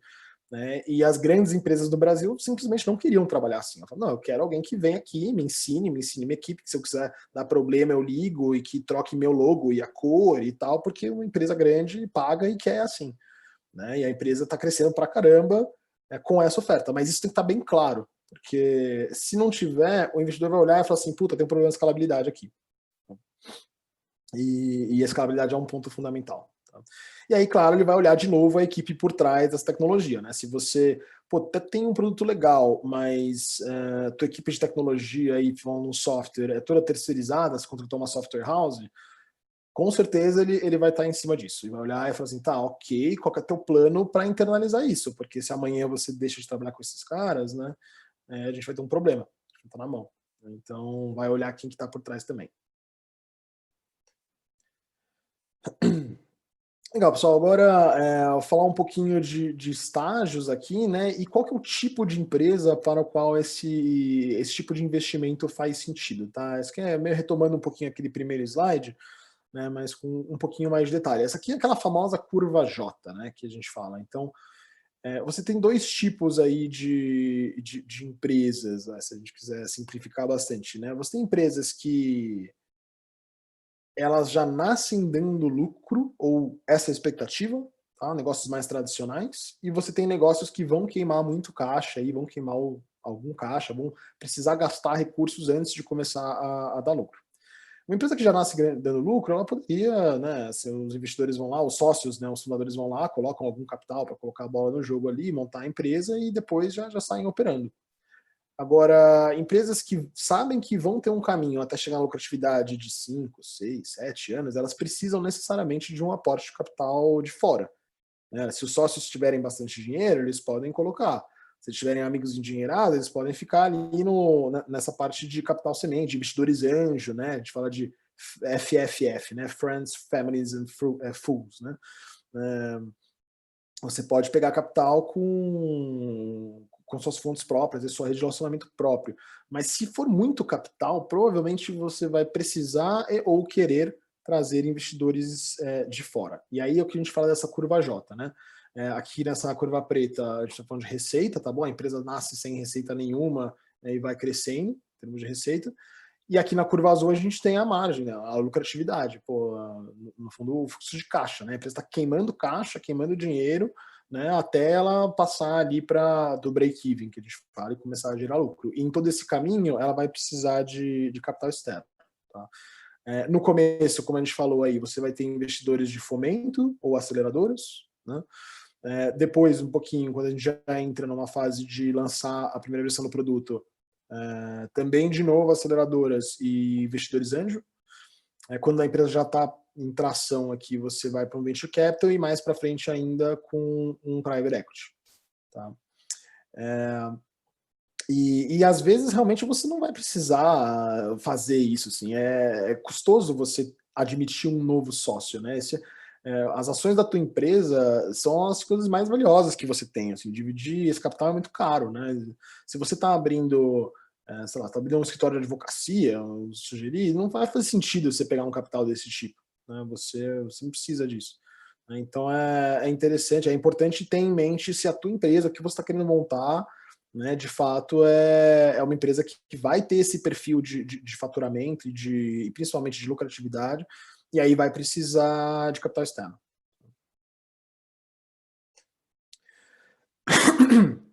Legal. Trazendo aqui dois exemplos aí de fundos, né? O Criatec é um fundo que eu trabalhei aí por alguns anos, e o Criatec 3, no caso, né? E o Neuron é um fundo que hoje a gente administra na Valitec, né? O Criatec, então, fundo de 220 milhões, os cotistas deles são principalmente públicos, tá? BNDES, São Grande Parte, tem outros cotistas também. Busca empresas com forte diferencial tecnológico, isso é a tese de investimento, né? A gente quer empresas o fundo quer empresas que tenham uma barreira de entrada na tecnologia. E aí tem tickets de 3 milhões, mais ou menos, e tickets iniciais, tá? É muito comum, né, o investidor, ele tem um ticket inicial ali, mas ele separa um capital para o que a gente chama de follow-ons. Eu invisto agora 3 milhões, daqui a 3, 4 anos você vai estar precisando de mais capital? Pode ser que a empresa precise de mais capital, e aí eu tenho mais 5 milhões aqui que eu posso pôr. tá? Seja para facilitar, né, para o empreendedor, para ele não precisar ir tanto ao mercado, gastar tanto tempo com isso, mas principalmente porque vai ser uma boa oportunidade de investimento e podem estar entrando outros investidores ou não, mas o fato é que eu deixo o capital para investir nas empresas que agora eu já tenho mais 3, 4 anos de experiência com essa empresa, o meu risco diminuiu muito, né? Já está num porte maior, eu consigo fazer um investimento, né, muito mais acertado em rodadas subsequentes. Tá? E o Neuron, né, onde que a gente toca hoje a gente faz a gestão pela Valitec, aí é um fundo de 45 milhões, o único cotista é a Eurofarma, e a gente está buscando aí empresas de digitalização para a área da saúde, tá? E aí não tem tanto uma questão de faturamento, não tem um limite, é um pouco mais aberto, né, nessa comparação. Tickets de 5 milhões, a ideia é ter entre 8 a 12 empresas. Tá? Hoje esse é o nosso portfólio no Neuron, tá? Então estamos com essas 4 empresas, tem uma outra agora que já está em estágio final, né, de assinatura de documentos, né, naquele processo que eu comentei com vocês, né, e a ideia aí vai ser, então, além dessas 5, né, mais umas 5 empresas, né, e rapidamente aqui, Psicologia Viva, consultas, né, com psicólogos, né, dieta na medicina.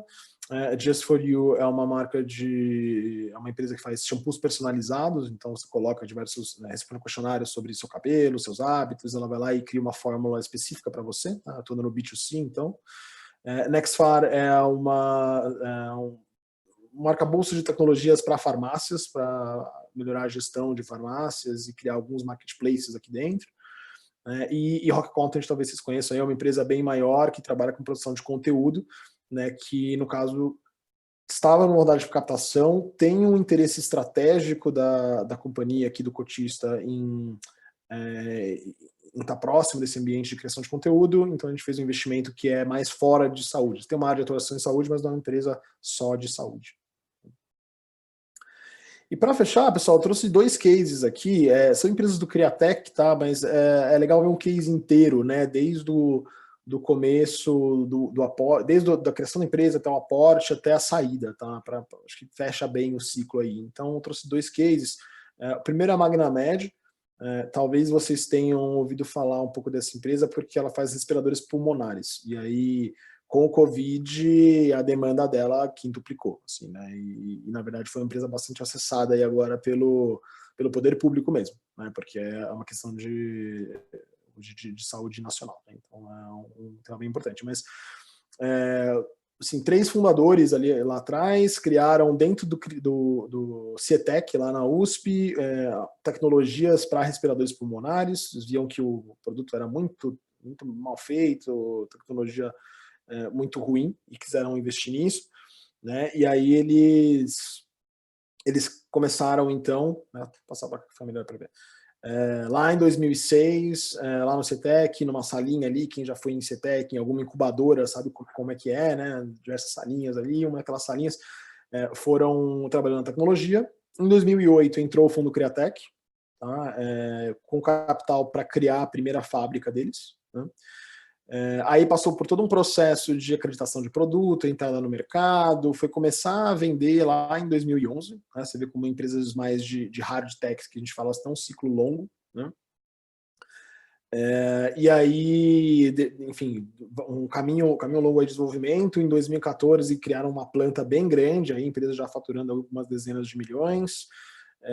Passou por novas rodadas de captação, uma coisa que é normal, né? E o investidor normalmente está bem envolvido nisso, né? Porque ele sabe fazer, ele consegue te ajudar a fazer isso, né? Essas novas rodadas, né? E 2017 aí foi onde eu parei aqui meio do tempo, mas foi quando a empresa entrou nos Estados Unidos. Hoje a empresa exporta aí para dezenas de países, muito forte em alguns lugares, como o Oriente Médio e tal, que você não iria imaginar.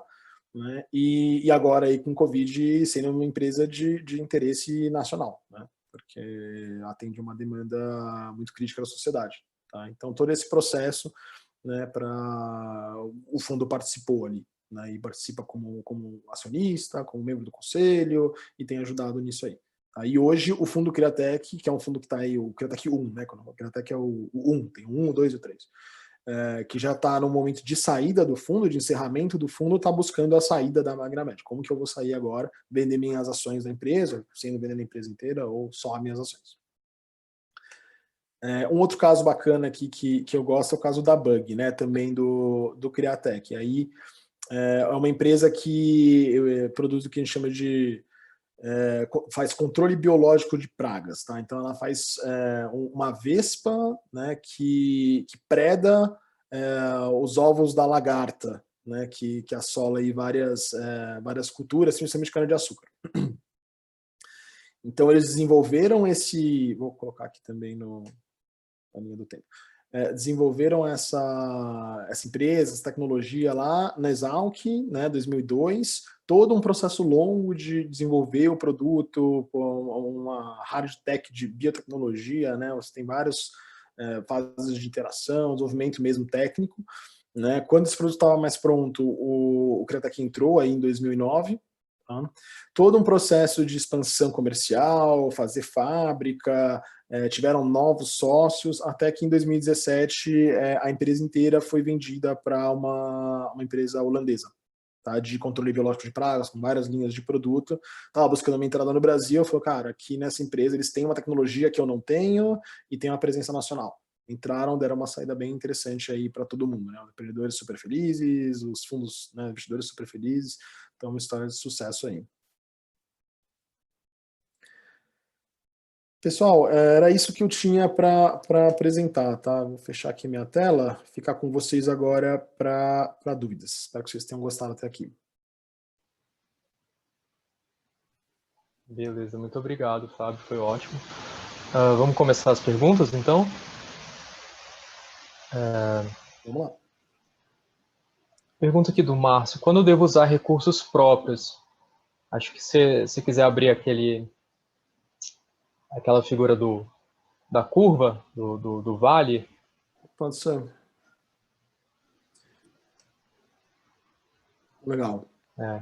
Bom, quando usar recursos próprios depende muito do tipo de empresa e do ciclo de financiamento que você imagina, tá? Então, se você acha que a tua empresa precisa, né, de pouco capital para poder atingir o ponto de lucratividade, o que você, né, imagina como sendo o potencial da tua empresa, vai com recursos próprios. Na verdade, eu gosto de olhar esse aspecto do outro lado, né? Quando que eu devo buscar investimento? Né? Basicamente, quando você vê que você tem uma oportunidade de acelerar teu crescimento de uma forma desproporcional se você trouxer dinheiro de fora. Você fala assim, poxa, vamos pensar aqui numa empresa que já tem aí, sei lá, 10 milhões de receita e está com uma margem de 20%, ela gera 2 milhões. Você vai ver que, pô, eu posso pegar esses 2 milhões e investir e no ano que vem eu vou crescer 30%. Ah, legal. Mas se eu tivesse 10 milhões, eu estou vendo tanta oportunidade que eu conseguiria crescer 80%, aí é o momento de procurar capital externo. Tá? E na fundação dessa empresa, aí assim, você vai ter que usar recursos próprios, tá? Acho que a não ser que você seja já um empreendedor de segunda, terceira viagem, que já teve saídas, dificilmente você vai trazer recursos só com um PPT, assim, você vai ter que ter alguma coisa para mostrar. Mas nesses casos aí você já pode olhar pelo tipo de negócio, você fazendo suas projeções financeiras ali, você já tem uma ideia de que, puta, eu vou queimar dinheiro por muito tempo, preciso trazer recursos de fora. Ou não, daqui a um ano eu já consigo estar lucrativo. Ah, nem vou, talvez eu pegue um recurso no banco, até na minha conta pessoal aqui, que seria um recurso próprio, né, e não preciso vender uma parte da minha empresa, talvez seja melhor. Então é um pouco essa a equação. Fábio, eu vou aproveitar a pergunta do Márcio, e sua resposta também, para perguntar assim, você falou assim, quando eu devo fazer o investimento? Mas você como investidor já viu casos em que as empresas erram ao pedir investimento? Elas pedem investimento e acabam meio que se queimando? Quando que isso acontece? Sim. Se você dilui muito, né? Tem alguns casos. Assim, tem momentos em que você tem direito, né? Você tem situações em que você olha e fala, puta, essa empresa não precisava estar buscando esses recursos, ou ela não precisa desse tipo de recurso, e você tem situações em que você olha e fala, puta, esses caras precisavam de recurso, mas eles fizeram errado, eles fizeram mal. Tá? Vamos falar do primeira situação primeiro, né? Tem algumas empresas que a gente chama normalmente de Project Finance, tá? Que é uma estrutura muito clara de fluxo de caixa. Quando você olha e fala assim, dá um exemplo aqui. Qual que é o meu modelo de negócios? Eu junto com uma empresa grande, aí eu monto um produto para essa empresa, né, que vai ser meu cliente, e aí eu preciso de 1 milhão para fazer esse produto e essa empresa me paga 12 milhões. Tá? 1 milhão por mês aqui, me paga 12 milhões. E aí eu vou e acho outra empresa e aí eu pego mais 1 milhão e faço um produto para essa empresa e aí eu repito o ciclo.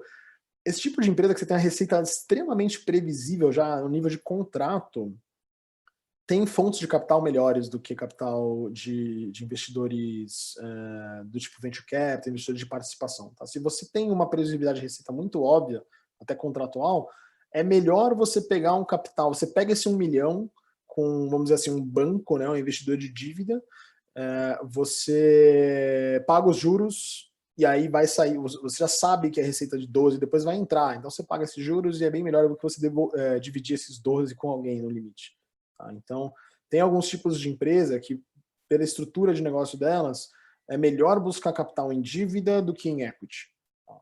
Então, do que em participação. Então, aí não faz muito sentido mesmo. E, às vezes, essas empresas chegam pra gente, porque elas veem, preciso de dinheiro, esses caras têm dinheiro, o que você acha? Faz sentido? A gente vai falar, puta, cara, não, você não precisa do meu tipo de capital, né? E eu também assim, não vou conseguir expandir aí a tua empresa num ritmo que eu preciso para remunerar meus cotistas. Então não faz sentido para ninguém.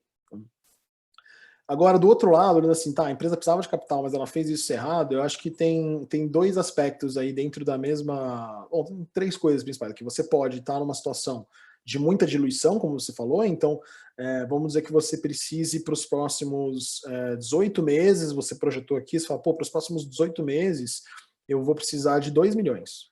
Tá? E aí você vai falar com os investidores, você achou um monte de investidor interessado e eles querem colocar 10 milhões.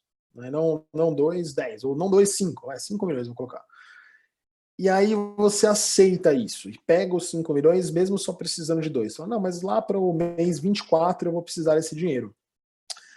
Só que quanto mais cedo você está nesse processo, menos a tua empresa vale, porque maior é o risco. Né? Então você acaba sendo muito diluído. Você hoje faturando 1 milhão e valendo 10, você captou 2 milhões, vendeu 20%. Mas se você captar 5, você vai vender 50%. Né? Ou, digamos, você consiga um valuation um pouquinho melhor, você vai vender 40%.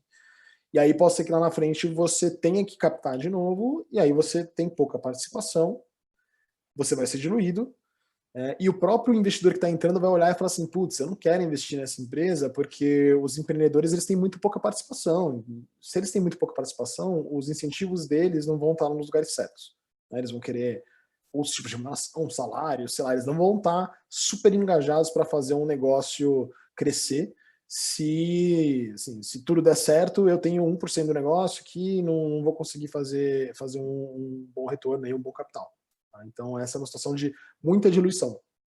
Mas o contrário, às vezes, também acontece, que é de você captar um valuation muito mais alto do que a sua empresa de verdade vale. Tá? Então, isso, aparentemente, na primeira olhada, parece bom, e só bom, mas não é só bom. Tá? Então, digamos que você tem uma empresa ali que ela vale 20 milhões. Tá? E dizer quanto que a empresa vale é uma arte, mas tem algumas regras aí para se orientar. E vale 20 milhões. Mas você achou um cara lá, um cara cheio de dinheiro que falou, eu vou colocar esses 5 milhões que você precisa aí, eu pago 100 milhões na tua empresa. Aí você fica super feliz, fala, pô, legal, né? Vou pegar meu dinheiro, eu vou vender muito menos. Tá bom. Até o momento em que você precisa fazer uma nova rodada. E aí você não acha um maluco.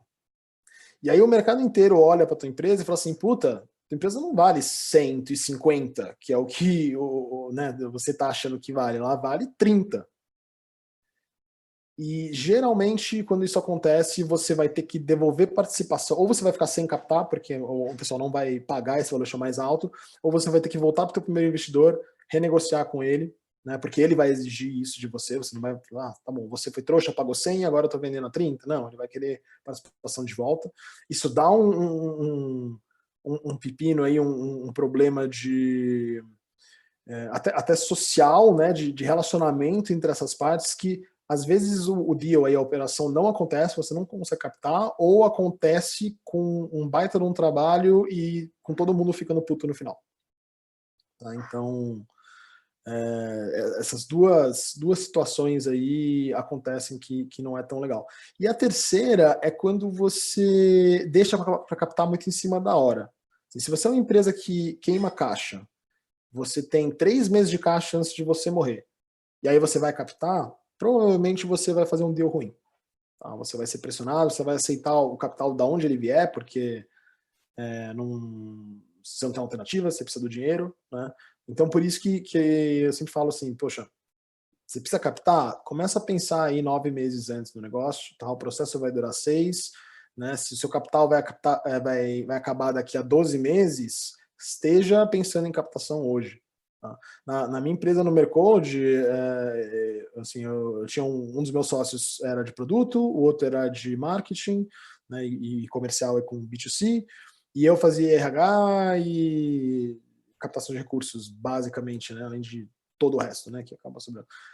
E captar recursos era meio que um full-time job ali, que eu estava sempre em captação. Acabou uma rodada, você já está pensando na próxima, porque minha empresa consumia caixa, sabe? Então, acho que são essas 3 situações que você precisa ficar de olho. Legal. Você está vendo as perguntas também? Não, porque eu estou compartilhando a tela aqui. Tá. Não precisa, tanto faz.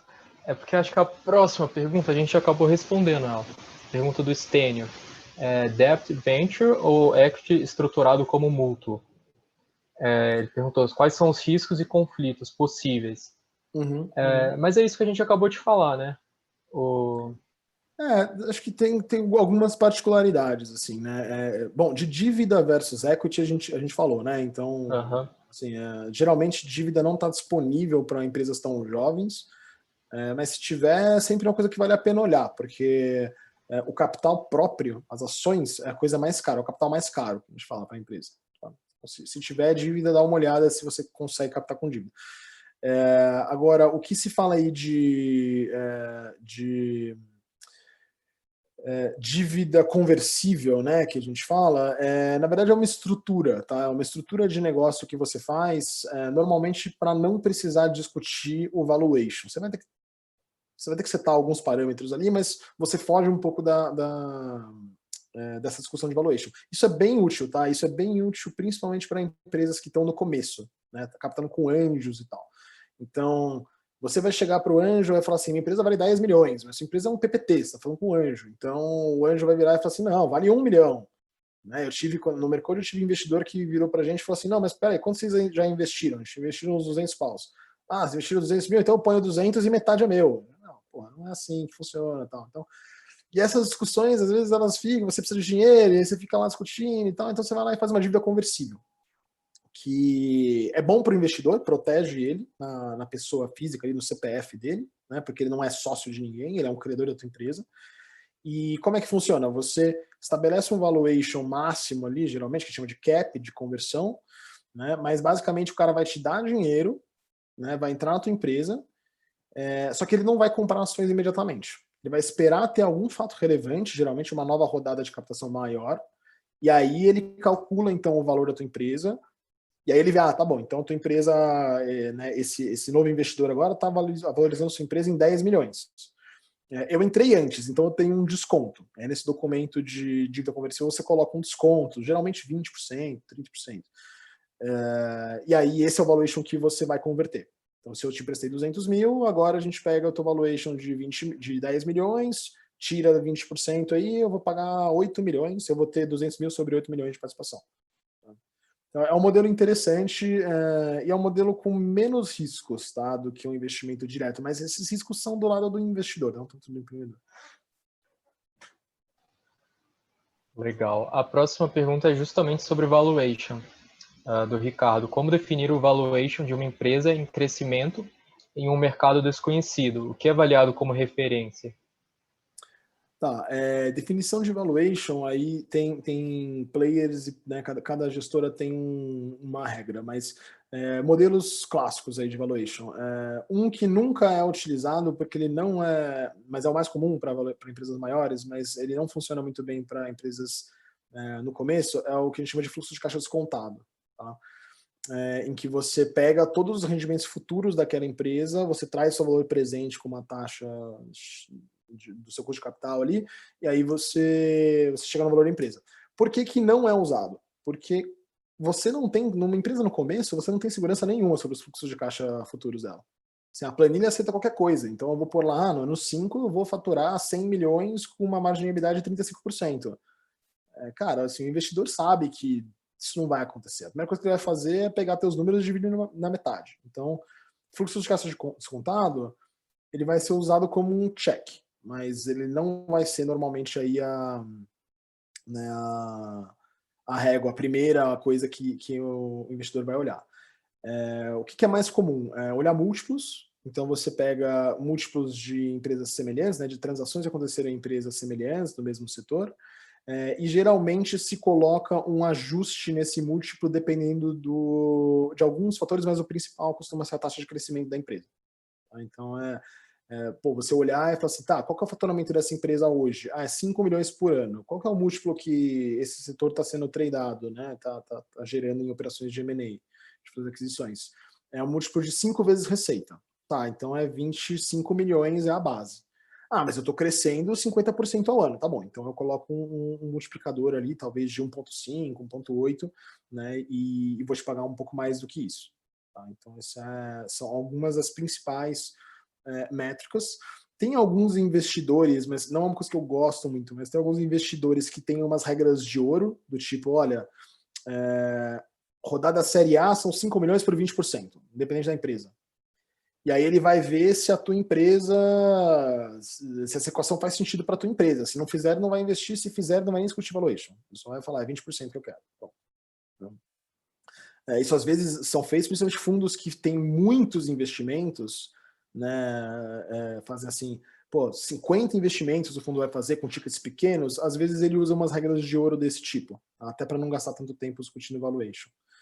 Né? E o outro meio de fazer isso aí é justamente nesse modelo de dívida conversível, né, que você deixa essa discussão mais para frente.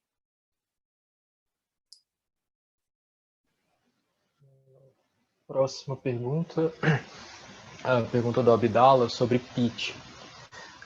Pensando em uma startup de hardware que está lançando um MVP e precisa levantar capital para esse MVP, para ir ao mercado e validar.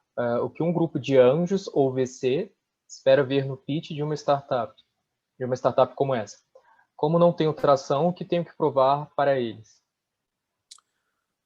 Tá, essa é uma situação que infelizmente ela é meio difícil no Brasil, tá? Não vou nem florear muito não. Assim, investimento em hard techs no Brasil, investimento privado, é uma coisa um pouco difícil, tá? A gente tem poucos players que fazem esse tipo de investimento.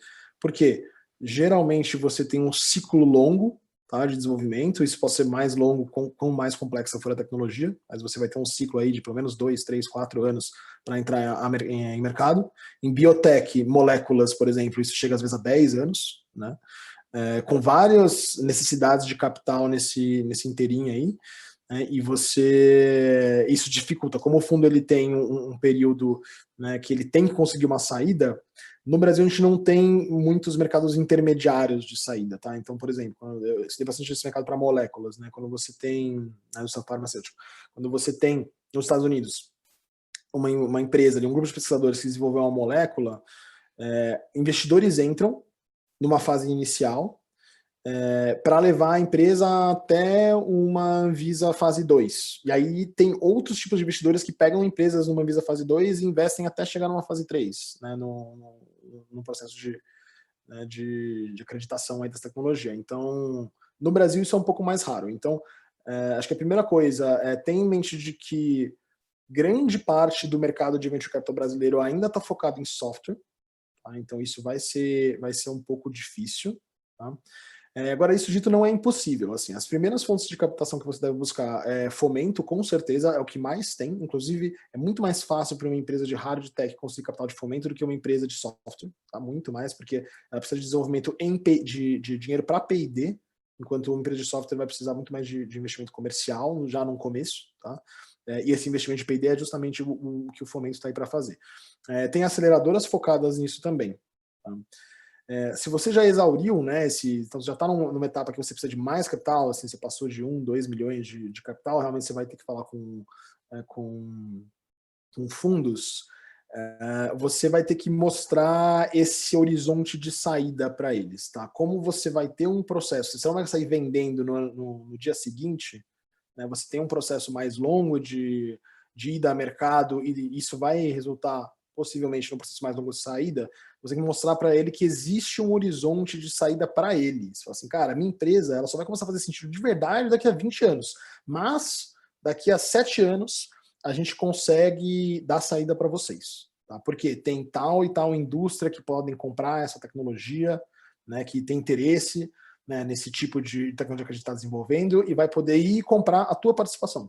Tá? Então, quando a gente tem uma empresa de software, normalmente esse trabalho de pensar em quais são as vias de saída, o empreendedor tem que fazer, mas o fundo que vai ficar ali estressando e vai ficar analisando deals do setor e tal. Quando é uma empresa desse tipo, em que o ciclo é mais longo, é muito mais importante para o empreendedor fazer isso, tá? Fazer essa lição de casa e trazer as vias de saída. Próxima pergunta do Ricardo. Qual é a participação saudável para o empreendedor aceitar a entrada de um investidor sem que ele perca demais da sua empresa? A gente Aí estava depende. falando antes, né? E depende totalmente do estágio, tá? No começo, assim, antes de você chegar no que a gente fala aí de série A, né? De investimentos aí a partir de 3, 4 milhões, antes de você chegar nesse estágio, você vai falar realmente com. Se sua empresa tem esse caminho, né? Vai passar por esse caminho, é legal que vocês, fundadores, tenham ainda aí uns 80%. Tá? Então, tentar não vender acima de 20% para anjos e aceleradoras. Isso, ainda bem, aí está um pouquinho menos comum, mas há uns 3, 4 anos atrás era muito comum você ter um pessoal meio aventureiro, um investidor meio aventureiro, meio leonino, assim, né? Tinha até umas aceleradoras que, no programa de aceleração eu cobro 20% de equity, assim, que é um absurdo total. É legal que a empresa, até ela chegar ali num estágio de fundos de venture capital, de captar aí alguns milhões, né, menos de uma dezena, mas ali, né, alguns milhões, vocês tenham na casa de uns 80%. Tá? Aí, mais para frente, já numa rodada de série A, puxa, levantou mais 5 milhões. Aí depende um pouco do tipo de empresa. Se tua empresa vai precisar fazer uma série B, uma série C, uma série D, você precisa ficar de olho nisso e tentar manter o máximo possível de participação aí, talvez uns 60%, né, ainda na mão dos founders depois de uma série A, tá? Seria um número legal. Mas depende do teu caminho de captação, tá? Depois existem maneiras de corrigir isso um pouco, tá? A principal é o Stock Option Pool, que às vezes o empreendedor pode receber também uma parte, né, dessas ações. Então tem algumas maneiras de corrigir, mas é melhor você não precisar corrigir, né? Então se você conseguir captar mantendo aí até uns 60% depois de uma série A, eu acho que é bem válido. Acho que ele tinha complementado a pergunta, eu esqueci de ler. Por exemplo, se você dá 10% de equity num round, ele está perguntando se esse investidor ele leva 10% para todo o ciclo de faturamento. Não, né? Ele vai levar só até a saída do próximo investimento, né? Não, o que acontece é o que a gente chama de diluição, né? Então, quando um investidor entra na tua empresa, todo mundo é diluído. Como é que isso funciona na prática? Na prática, você não vende as tuas ações, né? Você abriu uma empresa com 100 ações, né? E quando você vai fazer o teu contrato social, você coloca lá, quantas cotas tem? Tem 100 ações, legal. Entrou um investidor novo, você não vai vender, e aí ele vai ter 20% da empresa, você não vai vender 20 ações tuas para ele, e a empresa vai continuar com 100 ações.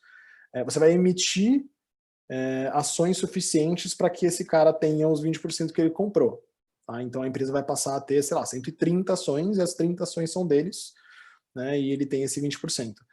Quando ocorre uma nova rodada, você emite mais ações. Emitir ações significa diluir, né, porque se eu tinha 100% quando eu tinha 100 ações, agora que tem 130, eu continuo com minhas 100 ações, mas elas representam uma parcela menor da empresa. Elas representam agora 80% da empresa, que 20% dos outros caras têm. A próxima rodada, esses 80% vão ser diluídos de novo, vai valer 70%, vai valer 50%. Isso vale para todo mundo. Tá? Todos os investidores vão ser diluídos por qualquer emissão de ação. Os investidores, os fundadores, qualquer funcionário que tem ações, tem opção de ação, todo mundo vai ser diluído. Tá? De novo, tem situações, tem regras para você aí contratualmente proteger alguns tipos de participação, tá? Mas via de regra, todo mundo é diluído.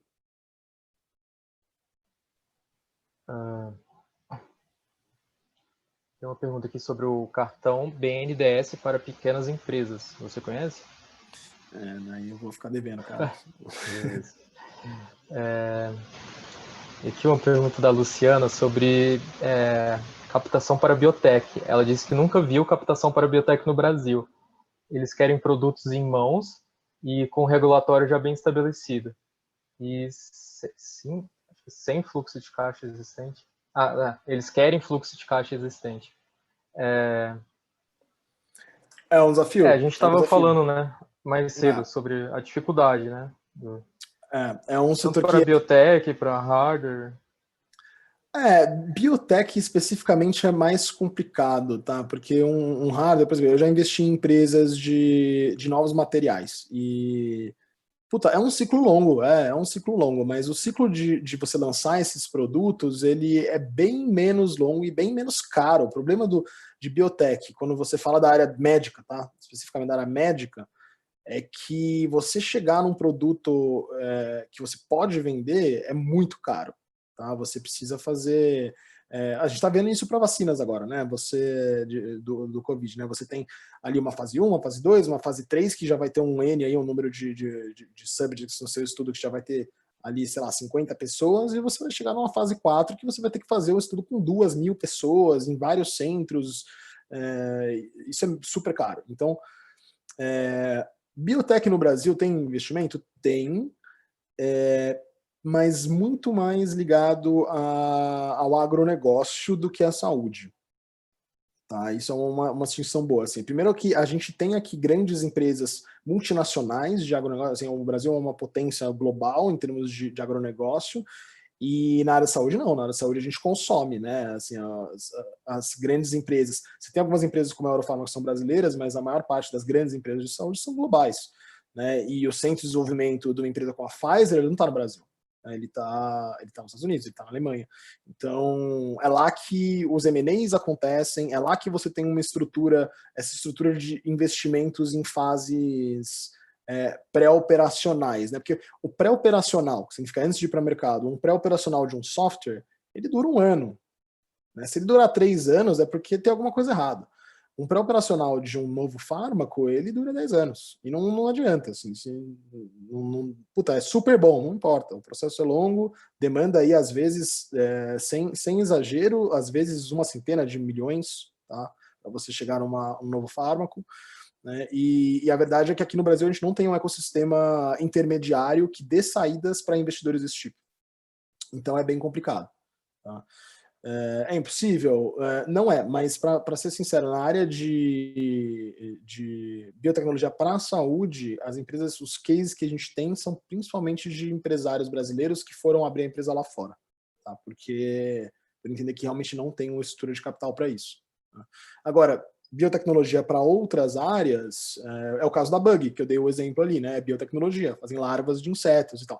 É um ciclo mais longo, mas tem investidor. Aí não é um ciclo tão longo assim, não precisa de tanto capital, né? E essa estrutura de mercado já existe. Legal.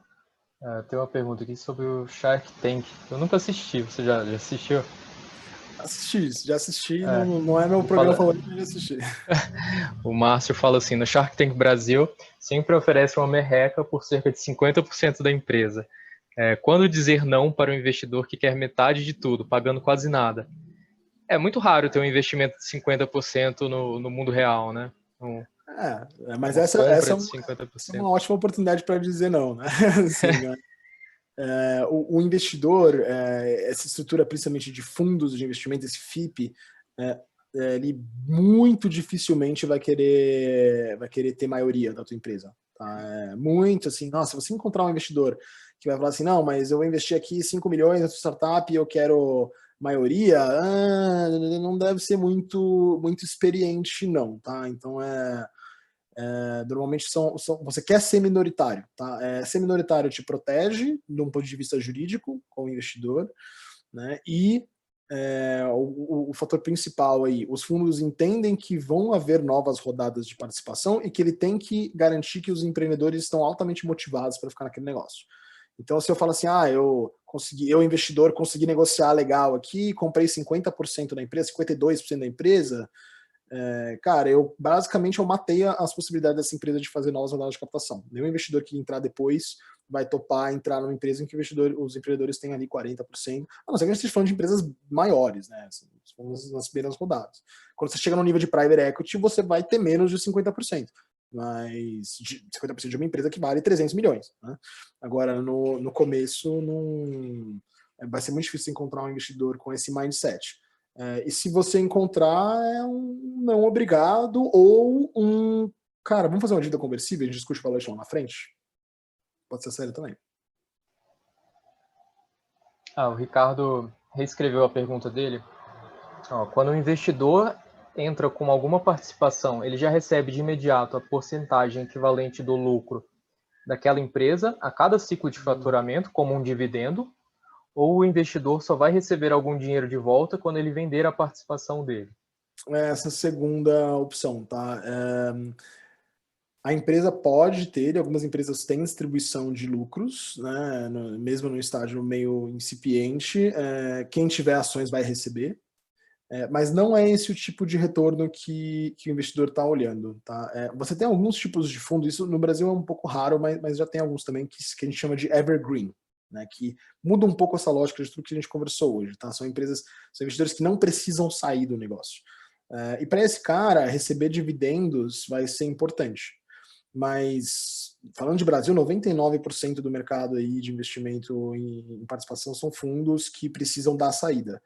Então, ele vai olhar para toda vez que vocês, empreendedores, né, olharem, né, quem está na gestão, falar assim, puta, tivemos lucro, vamos distribuir. No conselho, ele provavelmente vai falar assim, não vamos distribuir não, investe de novo na empresa, vamos fazer ela crescer mais. Tá? Porque ele está olhando para o endgame. E aí, às vezes, vai ter uma conversa e o próprio investidor pode olhar e falar assim, tá, a gente precisa deixar os empreendedores levarem algum dinheiro para casa aqui. Então, né, tá bom, faz uma distribuição, tenta minimizar isso um pouco. Eu vou receber, porque eu sou acionista, mas não estou de olho nisso, sabe? É bem raro, né? Ter essa... Acho que até para empresas que já são públicas, né? Que já são... que já estão, assim, gigantes, né? Já são startups gigantes, elas não costumam ter esse pagamento de dividendos, né? Não, você tem, depende muito do tipo de empresa. Tem algumas empresas que, a Amazon é um caso clássico, que fala que não distribui dividendo, não quer distribuir dividendo e tal, e assim, o investidor ganha na valorização da empresa, né, no valor da ação. Né? Mas eu já tive aqui, tá? Eu já tive casos de empresas pagando dividendos para mesmo em estágio incipiente, empresa faturando ali 20 milhões, 30 milhões, e deu lucro. E os empreendedores querem pôr uma parte desse lucro no bolso. Tá bom, o investidor dificilmente ele vai levantar a mão e falar assim, vamos distribuir dividendo? Nossa, não, assim, vamos reinvestir esse dividendo.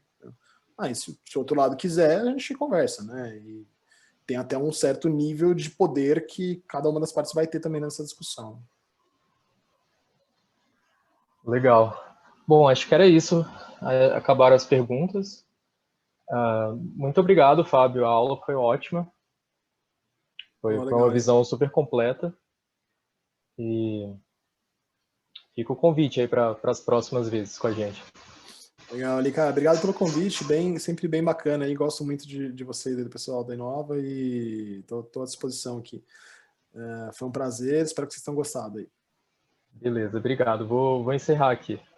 Tá bom. Tchau, tchau. Boa noite. Boa noite.